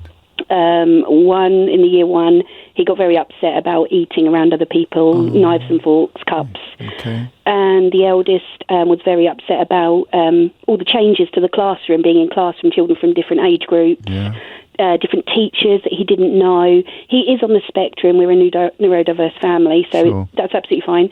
And then it just went completely wrong, to the point where when they did go back, they were key worker children that found it very hard to go in. Right. But when they did go back, it's almost like every bit of strength in them, their resolve, was gone. Oh. And it got to the point, I'll keep it succinct for you because it's a long story. It got to the point where my husband is doing a PhD and sort of quite high in medical world. Right. He couldn't cut his hours. And we said, so I've got 2 children that aren't going into school, but I'm working in a school helping new year 7s cope with school. Yeah. And we just had to make the decision that I would have to give up work. And my life and my battle would be, because we chose attendance would be to get them into school and make that environment work for them through a journey of building a relationship with the schools. Yeah, I've got it. They had to move schools several times because primary schools aren't always receptive to building that relationship, especially when the parent is saying, well, this is what we need to do, can we do this? It's not always how they like it. No. But then I found the one that did, and they're wonderful. So what I've done with my boys, and it's every morning, I go into battle every morning, especially with the 11-year-old that's just started high school. Yeah. We won't get out of bed. We start at 6 a.m. We have processes we go through. Sometimes he just won't talk, so we use pictures to communicate. Right. We use lots of different tactics. I never ever physically, although I am trained to restrain and things because I work with high-level stuff, yes. I don't, because it's not going to help with, it just makes school look like a bad thing. Of course. So what we've got to the point where is now, for example, yesterday, he was feeling sick. He gets anxiety, nosebleeds, the 11-year-old. He couldn't hold his bag. He just couldn't do anything. But we did go in. Right. We had a meeting that was an hour long. And I said to him, I'm not going to take you home. And he was devastated. He was grabbing my car keys. Yeah. Being 11 in high school, that's quite hard to watch. It's like watching him at 4. Yes, of course. And I said, I'm leaving you here. And the reason I'm leaving you here is because it's the right thing to do. And I've worked out with this school to how we can make you happy. Yeah. And they are. Everything's built around books. He's a library worm. He's a bookworm. Right. So everything's built around books for him. And for my other son, everything's built around reading for him because he's the same. Okay. But it takes me it's a mountain. All morning. Of course it is. Every single day. Every single day. And then I put you on, sometimes not live because I'm later with the progress. And I think that this is my adult world. And I don't have anyone to... So sometimes I think my perspective from this conversation is that's what lockdown did. It changed my life a lot as well as my children's. Yeah. But I gave up a lot. You did. And I think... because I chose attendance. What choices did you have? What would the other options be? I applied to lots of different charities through all of the different processes, through early help with social services, family workers, and basically everyone said, if you can't make them go and you can't carry them to the car without shoes on, or you can't do it without sometimes I get bitten by my boys and sometimes I get hit and called names and things because they're so upset and stressed about going in and conforming and making it to the end of the day. My little one said, how do I make it to the end of the day, Mum? Oh, bless him. And I said, this is how you make it to the end of the day, love. And we've been working on that. It's time-consuming, it's stressful, and you lose yourself. You do lose yourself. I get that completely. And also the concept of light at the end of the tunnel is not there either, is it? You know what it would look like and what it would involve, but you've got no idea of when or even whether it's ever going to be reached. It's a full-time job that you describe. And when they're at school, you're waiting for the phone to ring, I imagine, are you? Or? Well, perfect timing. I got a phone call on Monday saying, can you come and get your son? Yeah. He's not well. So I knew instantly it was anxiety. He hadn't drunk much. I can tell you that because I know my son. Yeah. And he hadn't eaten because of the anxiety. So I went in. I said, I'm not going to take him home. And they were like, oh. I'm going to feed him. So I sat with 40 minutes with him through lunch. Yeah. He ate, we talked, we read. And then I said, I'm going to leave you here, lovey. And he said, okay. And I said, I'll see you at 3:30. And that's what I've done all along. Because I gave up my job to do it. His tummy's in knots. And that is, I mean, you're lucky, again, it seems the wrong word to use, to be in a position where you could do that. But my husband's took on another day at work, so he does 6.5 days a week at work in a GP surgery, so he just keeps going and doing extra hours so that I can do that. So it's all there. What are the good times? When do you have any moments of repose together? This morning was great. They had a good morning. Yeah.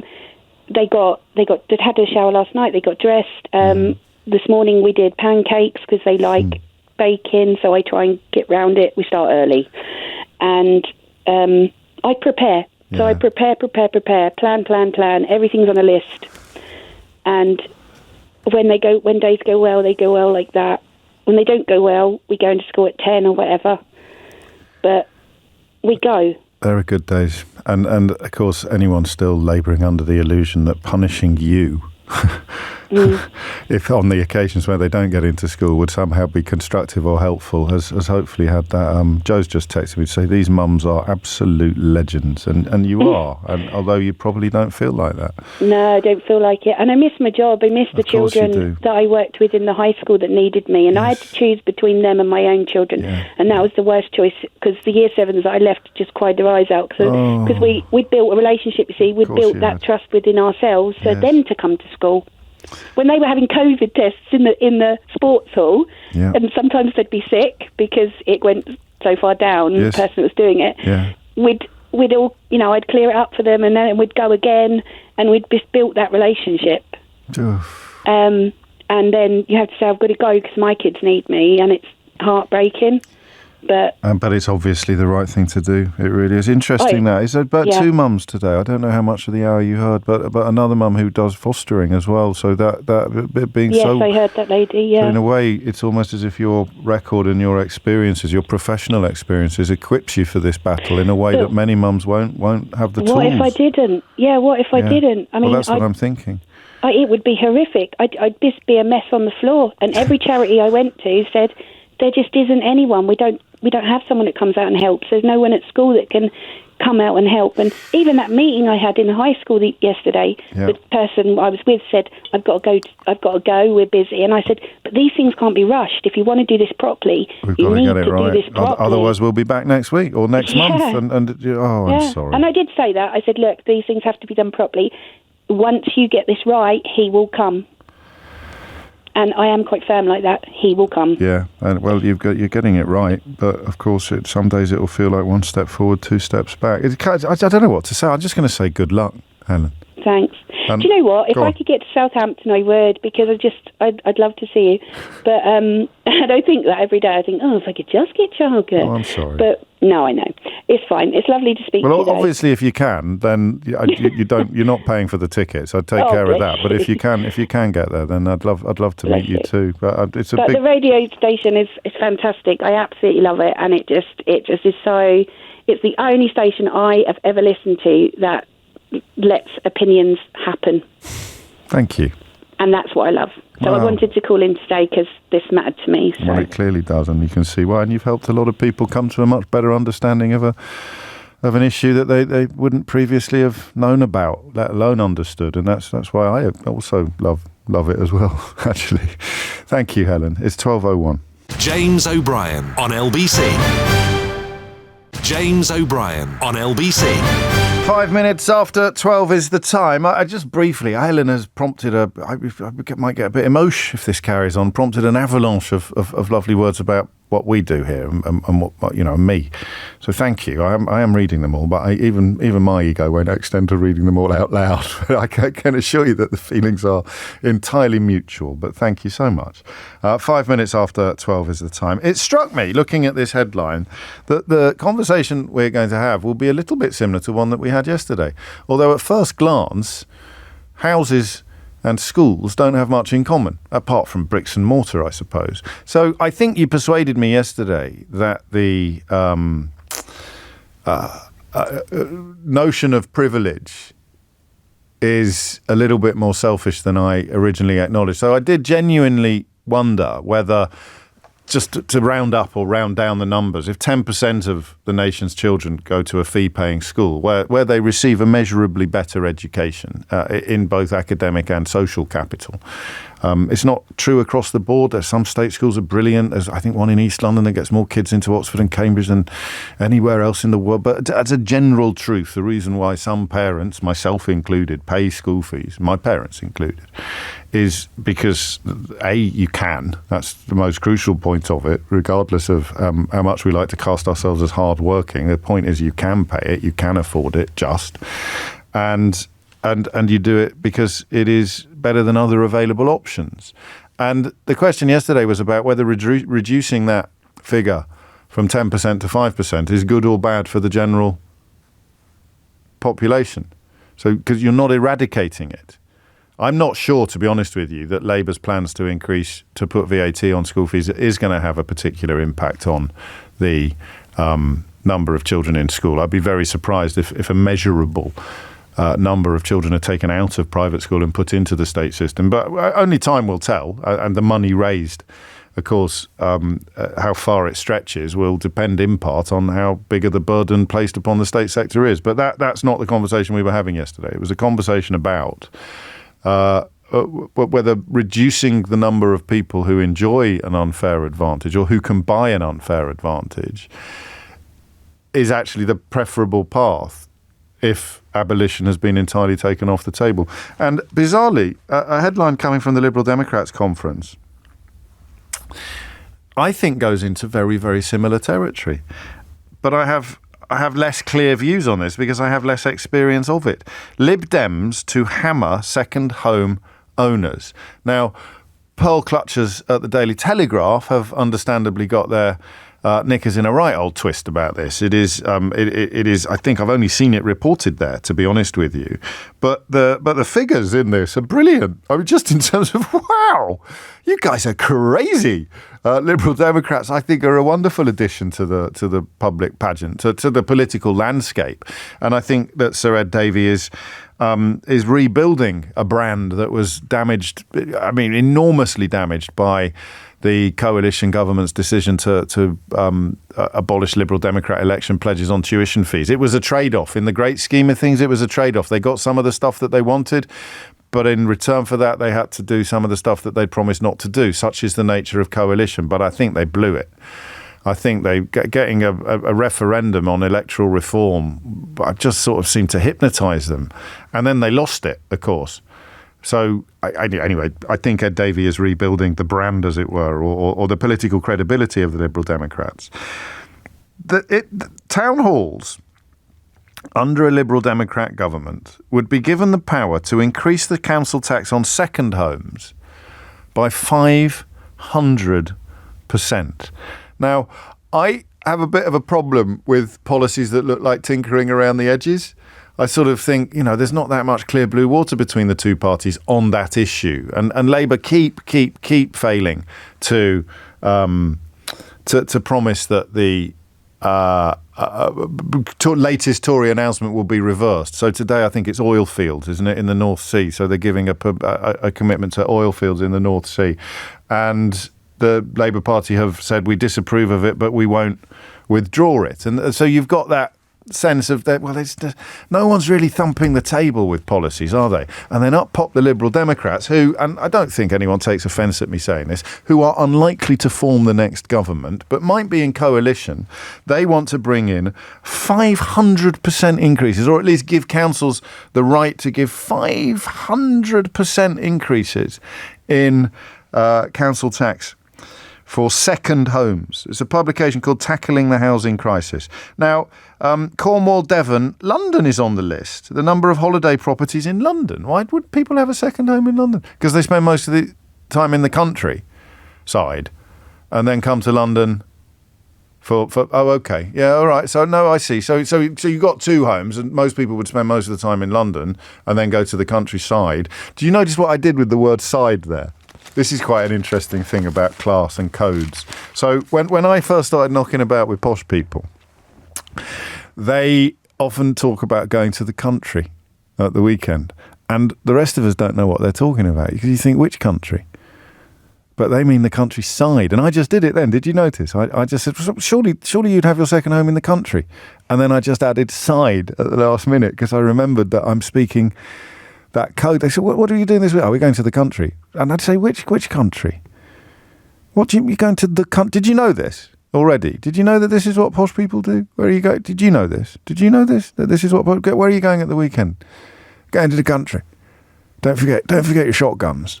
We're going to the country. And I say, what do you mean you're going to the... So the country could mean anything from Yorkshire to Cornwall. It usually sort of means Hampshire, doesn't it? Or the home counties, as we call them. But we're going to the country. So you'd think, we're going to the country as well. We should meet up. But no, you don't understand. We're going to be in Somerset and you're going to be in Yorkshire. But we're both going to the country. We're going to the country at the weekend. So anyway, that's just a little bit of an aside.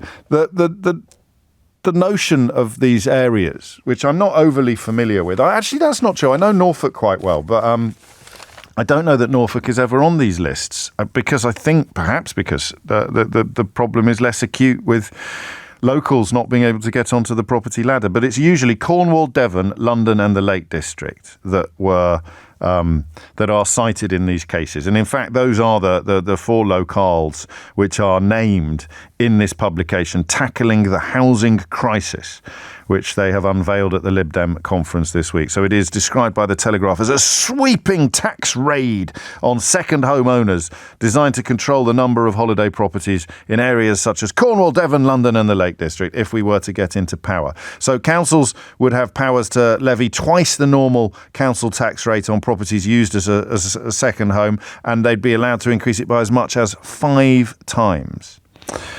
So question number one is, how big a problem is it? I genuinely don't know. And I want you to describe to me how it has impacted upon you. So you are a habitual resident, an indigenous resident of Cornwall, but your likelihood or your children's likelihood of living anywhere near where they grew up has been comprehensively reduced, but definitely by second homes rather than just by property prices. Possibly it's a little bit naive to suggest that they're two different things. I'm not suggesting that they're two different things. I am suggesting that although they are intertwined, you can have a huge rise in property prices without any of those properties being second homes. So I don't fully understand the issue. 0345 6060 973. John in Ramsgate points out that Blur taught us about big houses in the country. That's it, isn't it? He lives in a house, in a very big house in the country. So what is the issue here? And on top of that, I mean, it's a bit like the Labour's VAT on private schools. It's cutting away at the edges of the wealthy. So how do you define yourself as wealthy? Well, I send my children to private school and we've got a nice house in the country. Okay, I'm going to introduce policies. So a Lib-Lab coalition could introduce policies that mean you can no longer afford to send your children to private school or to have a second home, a holiday home. Therefore, our definition of wealthy changes.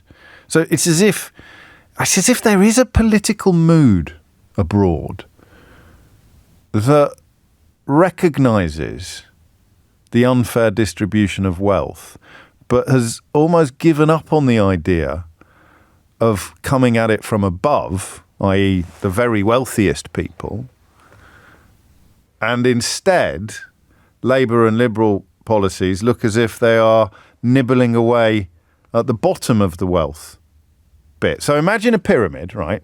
Can you imagine a pyramid? Now paint the top bit, the little triangle at the top, paint that pink, all right, and the rest of the pyramid is grey. So you're looking for a redistribution of wealth. Are you going to go in from the top of the triangle, or are you going to come up underneath? I'm doing some very odd hand gestures if you're enjoying this on YouTube at the moment. I'm even sort of wibbling my fingers like a jellyfish. Are you going to come up underneath the pink triangle? Should have chosen a different colour. Are you going to come up underneath the pink triangle and nibble away at the bottom of the wealth triangle? Because the other story that we were thinking of talking about, and now that I've embarked upon this curious analysis, the Cotswolds are a massive issue, Sharon points out. The other issue is the Tories are doing the opposite. So when the Tories talk about abolishing inheritance tax, they are tickling the top of the triangle. Doing even odder hand gestures now, aren't they? They're tickling the top of the triangle because inheritance tax is going to affect hardly anybody. Best case scenario is it's about 4%. It might double. So that's 7 billion quid that they raise at the moment from inheritance tax. So the Tories are coming at the top of the triangle saying, have some more money. You can hold on to more of your money. And the Lib Lab are coming, rather than going after the people with the most, they're going after with the most. I'm using two mosts here for scientific reasons. Rather than going after people with the most, they're going after people with the least most. They're going after the people. So, anyway. Well, actually, I suppose they're going after all of them because you're going to have to pay 500% more council tax, but you're going to be able to afford it anyway. I think I've set that up beautifully. How damaging are holiday homes to your area? I've never asked you that question before, but I'm asking you now. 0345 6060 973. And if you are the proud owner of one, feel free to defend yourself and explain why it would be absolutely appalling of the Liberal Democrats to quintuple what you pay in council tax on your second home. 0345 6060 973 is the number that you need. If you hit those numbers now, you will get through.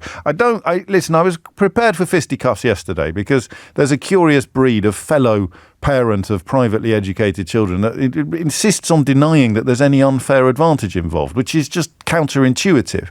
But on this one, I'm a little more nuanced, I think. I don't know that the Liberal Democrats are necessarily barking up the right tree on this. And of course, it will also apply to second homes in areas. Well, it won't, because it will depend on what the council does. 0345 6060 973.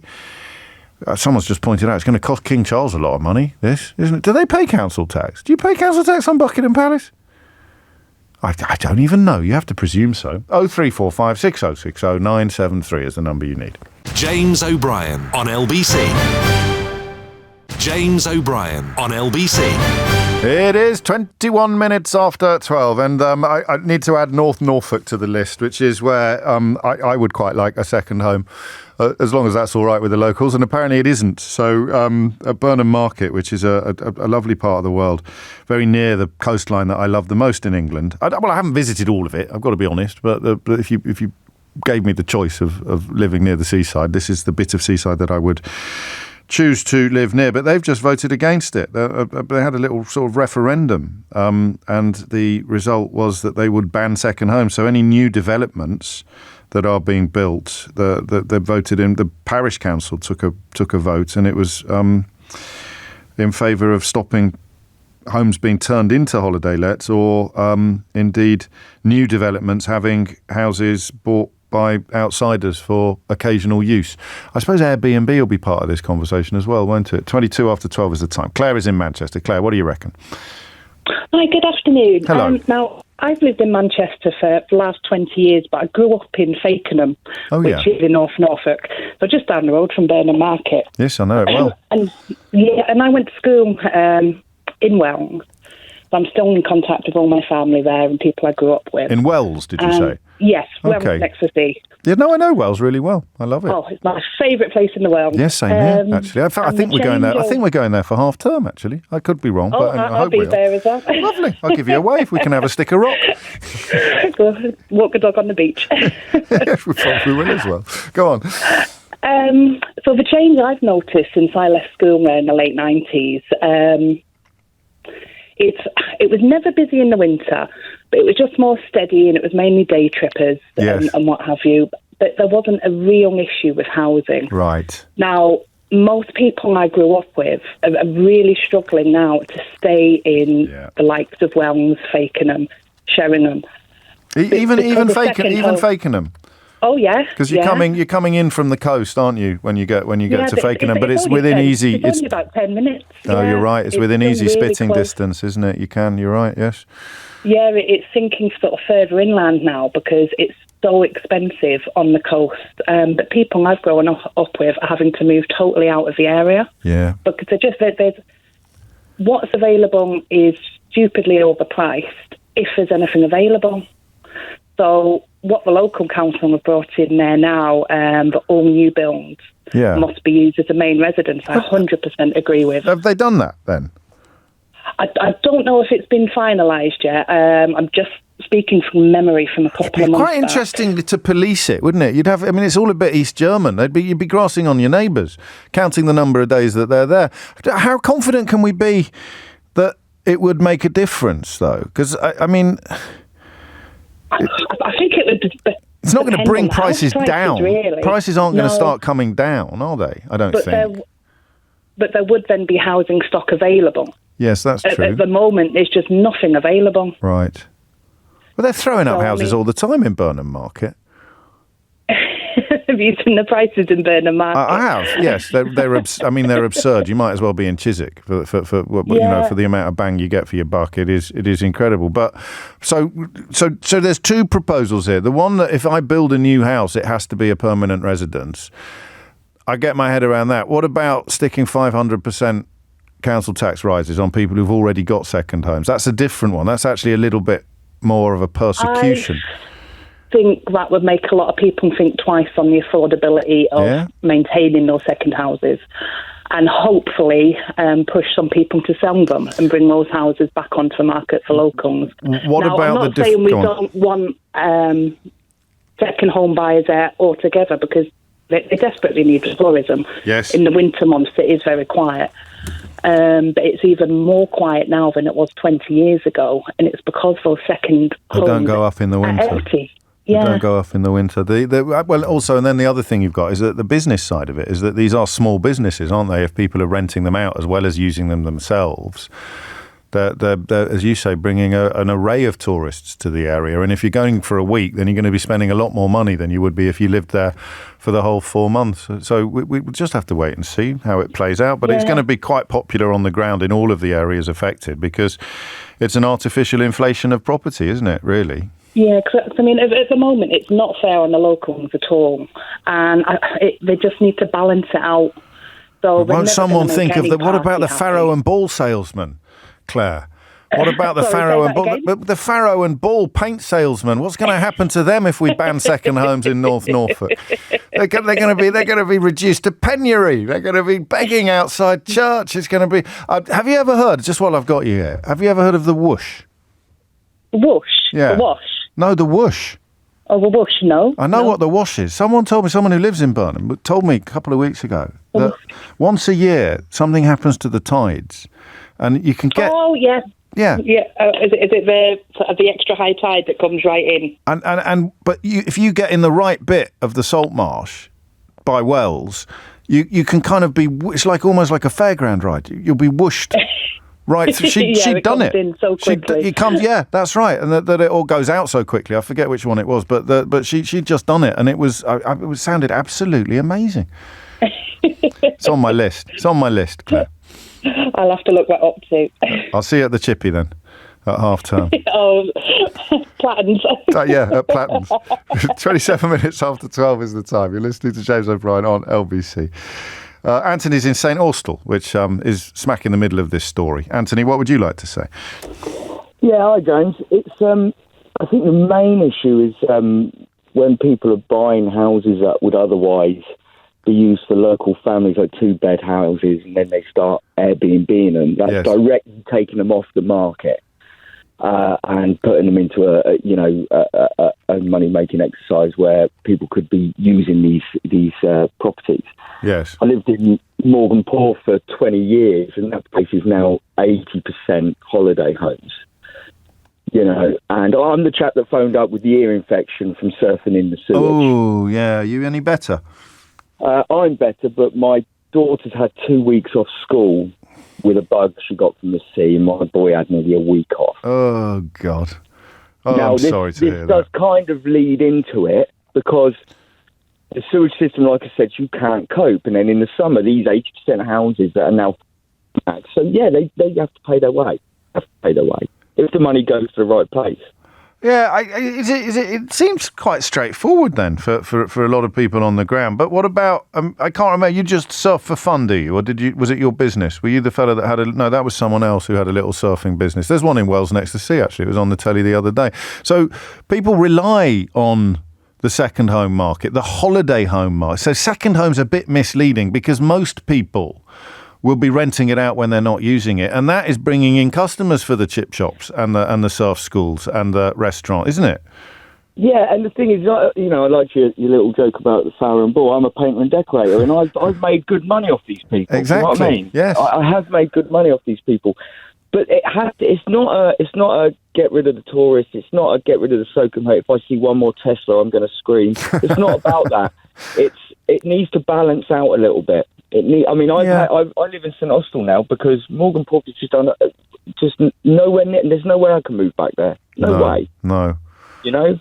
And that feels unfair. But I wonder, would it work? So I can bring in the legislation that means if you're building a housing development, then every single one of your customers has to prove that it's going to be their main residence. But what happens if it isn't? What happens if I change my mind? What happens if I pull the wool over your eyes? This has happened. Yes. When there was, these houses for locals, or you have to have a tie to the area. It's happened where people have moved in, 2 years' time, they've then looked and gone, Christ almighty, look what I can get. Yes, yes, of course. Holiday Airbnb in this. That pays 10 months mortgage. Yeah. So let's go stay in a static caravan for the side. Let's Airbnb. I can see people doing it. Morally, yes, I think it's wrong. And there has to be a bit more of a balance. The swing has gone way too far the other way. Fair enough. I do. And that's, it's a Liberal Democrat policy. So the 500% increase in council tax would be helpful as well, because that might price people out of the second home market. Well, I don't think it will. If we go back to Morgan Porth, the type of people that are in the market to buy a house in Morgan Porth, they've got silly money. They're going to suck it up, aren't they? So who does it affect? Exactly. So just suck it up and pay it, so it's a bit more balanced. But then it has to go to the right places. Yes. Yeah. Well, that's what I meant about tinkering at the edges with policies. It's going to have to be meaningful, and it's going to have to be big to make the kind of differences that you described, to get that pendulum swinging back again. It doesn't mean they'll necessarily get it right first time, but there is a sense here that I guess people like me won't be aware of it, because we're part of the problem. Whether you own a second home or whether you're borrowing or renting somebody else's when you go to these parts of the world, you feel like you're part of the community. You spend a lot of money, but you don't stop to wonder what it must be like for people whose children are going to have to live 20 miles away. You just sort of crack on. 31 minutes after 12 is the time, and that is bad. That's bad for communities. Reminds me a bit of Notting Hill. I know that sounds a bit daft, but Notting Hill was a really cool place to live when I moved to London, and it was partly a really cool place to live because, at risk of upsetting Suella Braverman, because it was so multicultural. But it became such a cool place to live that all the bankers started moving in, and a lot of the coolness of Notting Hill started moving out, me included, because I couldn't afford to stay there. So I guess it's different with the landscape and the seaside, but still the community that makes these places very special gets diluted by their own popularity almost. It's 12:32. I'll stop wibbling now and hand you over to Amelia Cox with the latest headlines. 5 Labour metropolitan mayors are meeting to discuss the possibility the northern leg of HS2 could be scrapped. The group, which includes London's Sadiq Khan and Manchester's Andy Burnham, are pleading with the Prime Minister not to strip back plans. The UK has approved its first drug consumption room for users taking illegal drugs under medical supervision. The facility was first proposed in 2016 but has been delayed by years of political arguments between the UK and Scottish governments. And the controversial Rosebank offshore development off Shetland has been granted consent by regulators.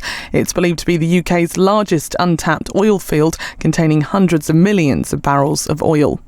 LBC weather. Storm Agnes will bring strong winds, cloud and rain for much of the UK. Spells of rain spreading northwards through the day, remaining mostly dry in the southeast, a high of 22 degrees.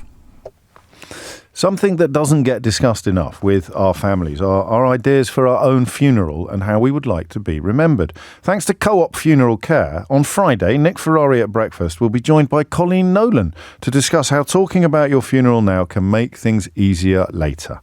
That's Friday with Nick Ferrari from 7 a.m. with thanks to Co-op Funeral Care. I'm James O'Brien. This is LBC. It's 12:34. James O'Brien on LBC. James O'Brien on LBC. It is 12:37 and you're listening to James O'Brien on LBC. I don't know why. The paper just fell open on this page. I'm looking at talks of psychedelic retreats in the Netherlands or Jamaica. Guess how much a 6-day psychedelic retreat costs? $4,000. $4,000. Keith said, that's high, which is a very good pun, you see. Psychedelic retreat. Well played, Keith. And of course, we're talking about holiday homes and whether or not it is time to rein them in. Because as with the conversation about private education yesterday, you'd rein them in, but not for everyone. So you'd still have... anyway, I'm just interested in how big a problem it is and what we think about the idea of making it harder to own one, harder to have one. 0345 606 0973 is the number you need. Tom says, I live in Cornwall. The amount of friends and family who've left due to house prices, which are directly affected by home purchase, is criminal. My wife and I are lucky enough to have bought our first home recently, but not in our hometown, because it's simply unaffordable. And I suppose if I was in devil's advocate mood today, which I'm not, I'd say, what difference does it make whether it's your first home or your second home? Loads of people have been priced out of their home territories in the southeast. Loads of people, I got priced out of Notting Hill. Loads of people have been priced out of where they might have wanted to buy a house. We're all priced out of Belgravia, aren't we? We're all priced out of Mayfair. What difference does it make if it's your first home or your second home that's priced? It's about how many people want to live somewhere. It's supply and demand. Demand is really high because it's a beautiful part of the world, whether it's your first home or your second home. I could make that argument. I don't think I'd mean it, but I could make it, and I'd be interested what your response would be. But anyway, Naz is in Enfield. Not many people have got a second home in Enfield, Naz, surely.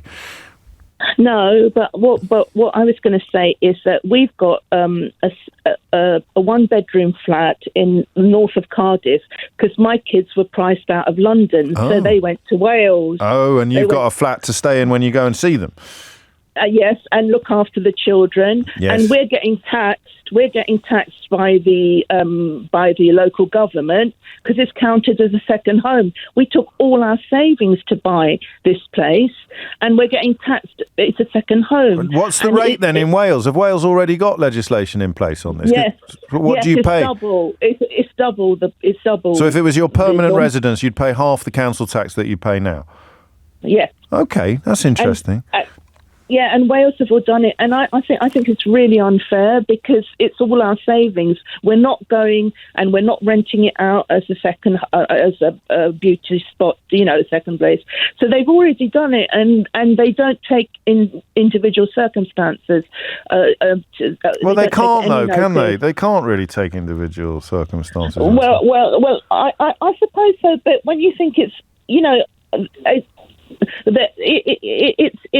it just is, maybe a kick in the teeth when you're trying to do the right people thing. Listening to this have an image of some Tesla driving city boy tooling up the motorway to the Cotswolds where he parks up for the weekend and smokes a fat cigar, whereas what you're describing is a purchase made almost through necessity and not comfortably and using up all your savings and partly for childcare reasons. So it's the opposite of what the stereotype second homeowner looks like. Yes, that's why I wanted to make that point, that it shouldn't be a blanket thing. No. Yes. But how would we do it, though? Would we send around the second home inspectors and then you would... Is your flat in an area where second homes are popular? Is it like around Penarth? Is it on the coast? No, it's north of Cardiff. It's called Nantgarrow. Most people haven't heard of it. It's in a quiet, but it's not. It's north of Cardiff. It's a very quiet place, right? And we haven't purchased anybody. We haven't. You don't think you've pushed anyone out of the housing market by buying it? But so is the rule in place? There's a lot of council houses there, actually. A lot of council there.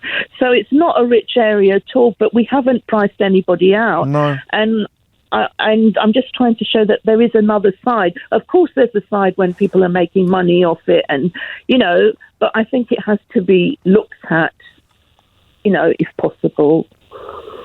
Yes, I think. Well, you might be right. And so, is it across all of Wales then? I'm so bad at this, Naz. It's because all the papers are printed in London. I didn't know they've already done it in Wales.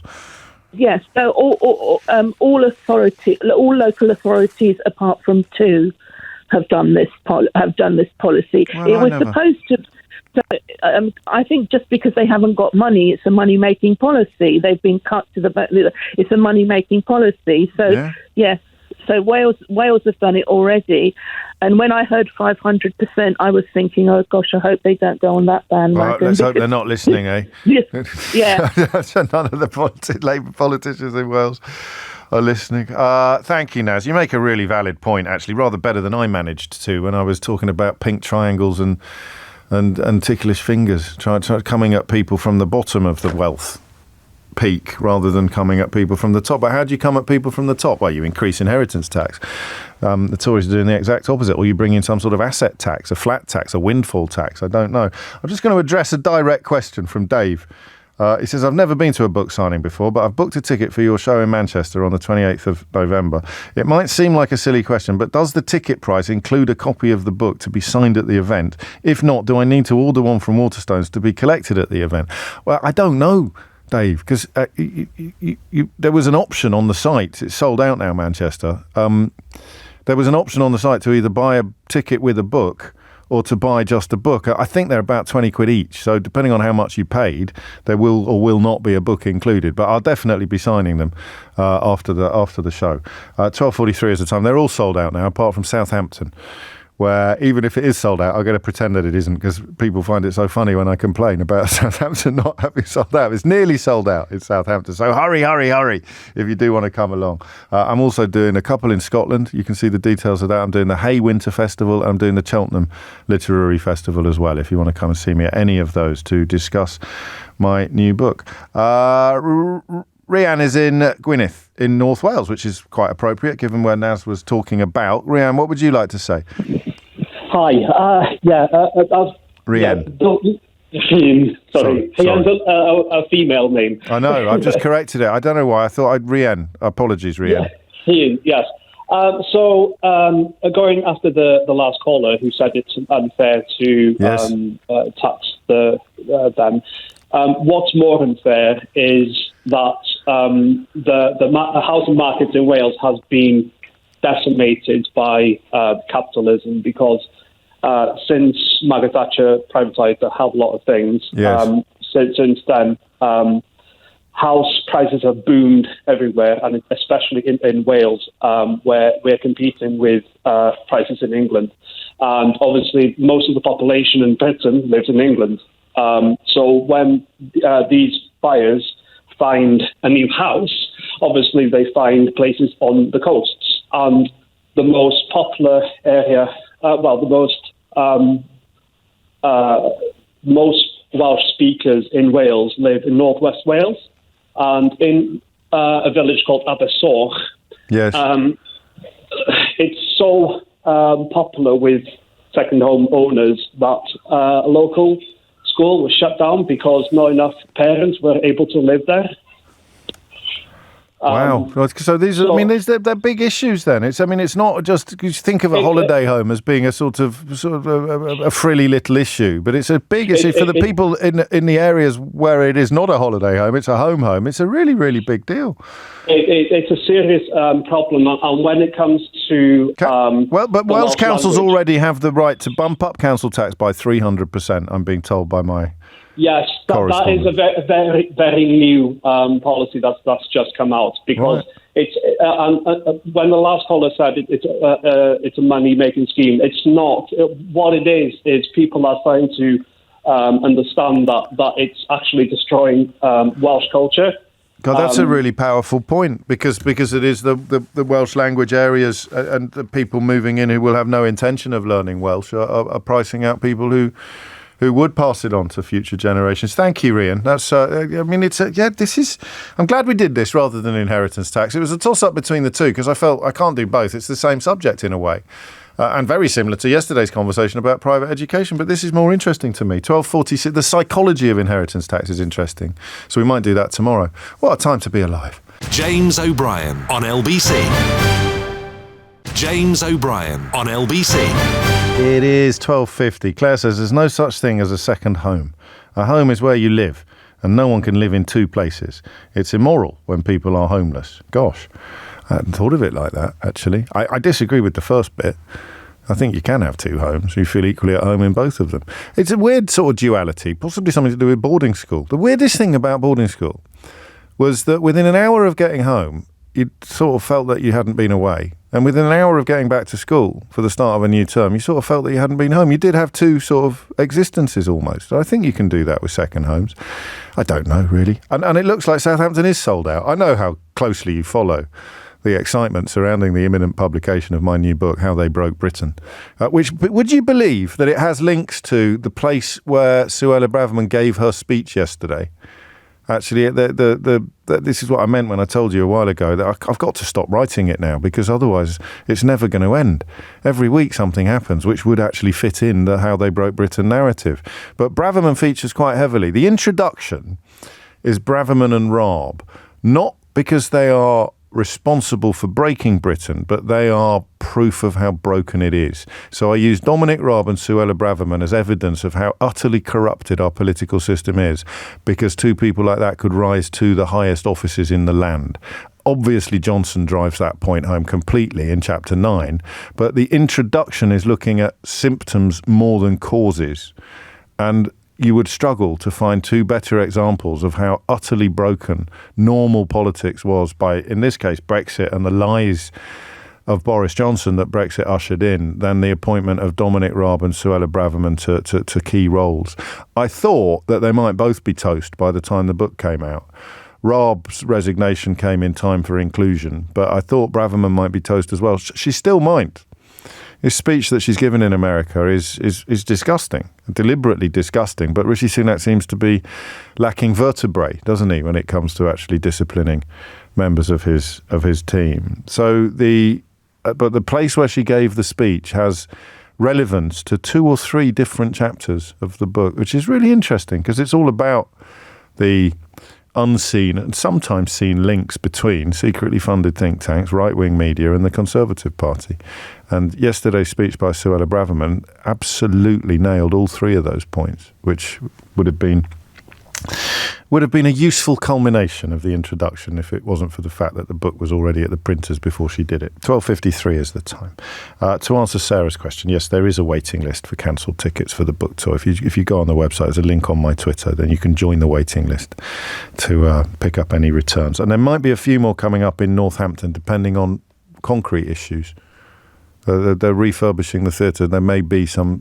If it's finished in time, we'll be able to put a few more on the up for sale. Richard's on the Isle of Wight, where second homes abound. Richard, what would you like to say?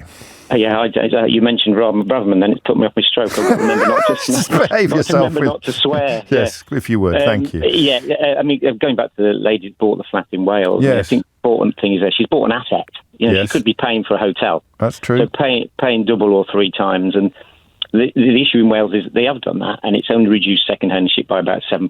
But enough of Wales, let's talk about the Isle of Wight. Yes. I spend a lot of my time as a local councillor dealing solely with housing issues of people that are being ejected for properties that are becoming Airbnbs, or landlords are selling, or whatever else, and it has quite a big knock-on effect. And we have to try and think of it like a buffet or school dinners, is that no one should get a second plate in terms of a second home until everyone's had their first plate. Yeah. It's a bit like wealth. I have no issue with people being wealthy, but when we've got extreme wealth, no one should be poor, and you know this better than I do. But the numbers on the island are we've got 2,400 households on the housing waiting list. Right. And we've got 2,500 Airbnbs and about 1,000 second homes. And it's not debt related. I know you don't just sell an Airbnb and it becomes available, because there's all sorts of issues. No, but those numbers are striking, aren't they? They are.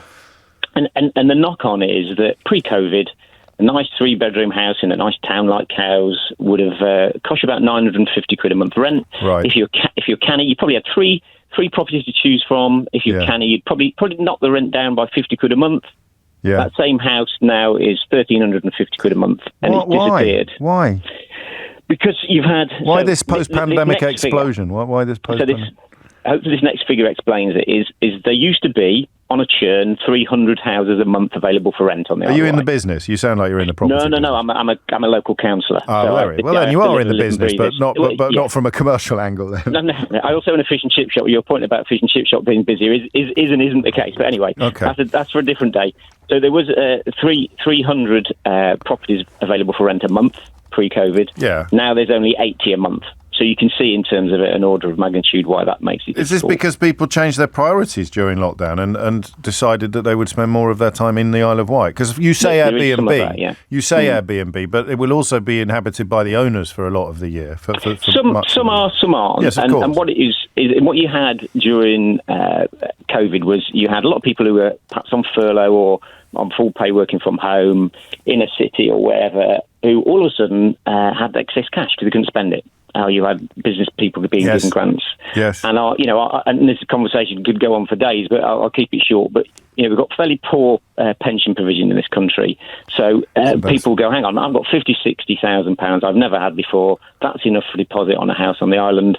I can rent it out for 6 weeks a year, use it the rest of the time, and it's an asset. It's my pension, and that's not anecdotal. That's what we've seen happen. Of course, it is. And in the way you were talking about inheritance tax, what's the policy in the what's the policy for your council? Is it right, normal council tax for second homes? So no council in the UK can do anything until the levelling up bill goes through Parliament. I thought Welsh councils have already done stuff, or am I being misinformed? Country. You said the UK. You said the UK. Sorry, I did indeed. In England. My mistake. Sorry, I'm glad you corrected me. That's what in I'm England, here for. It just sounded like it's a conversation with my wife. In England, we can't do anything until that bill's passed. Then we have the option to double council tax on second homes and holiday homes. Okay. And are you planning to, do you think? Or was that... Yeah, we did have a little pre-vote in council, and there was some objectors, but not many. You got an idea on it? Yeah, and the reason being is that, we've lost £93 million a year in council funding. The £2 or £3 million a year that raises builds the social housing we need. It starts to make a huge difference. You've talked many times about how on a knife headed local councils are, and I can't explain to you how that is exactly the case. Yeah, and so even if it doesn't have a measurable impact on locals being able to get back into the housing ladder, it will have a measurable impact on how much money you've got to spend as a council. Exactly that. And if we can start building 200-300 affordable and social homes a year, from the numbers I gave you, in a relatively few number of years, you start to give people hope of owning their own front door. I like it. No, I like it, and it's important. And in fact, the numbers for first-time buyers have gone through the floor today. I think it's down about 22%, which is going to be partly relevant to what we're talking about. Before you go, where's the chippy? It's in Cowes High Street. The only one left in Cowes High Street. What's it called? Corrie's Cabin. Right, I'll be there. So next time I'm on the island, I'll be in Corrie's Cabin. I travel a long way for good fish and chips.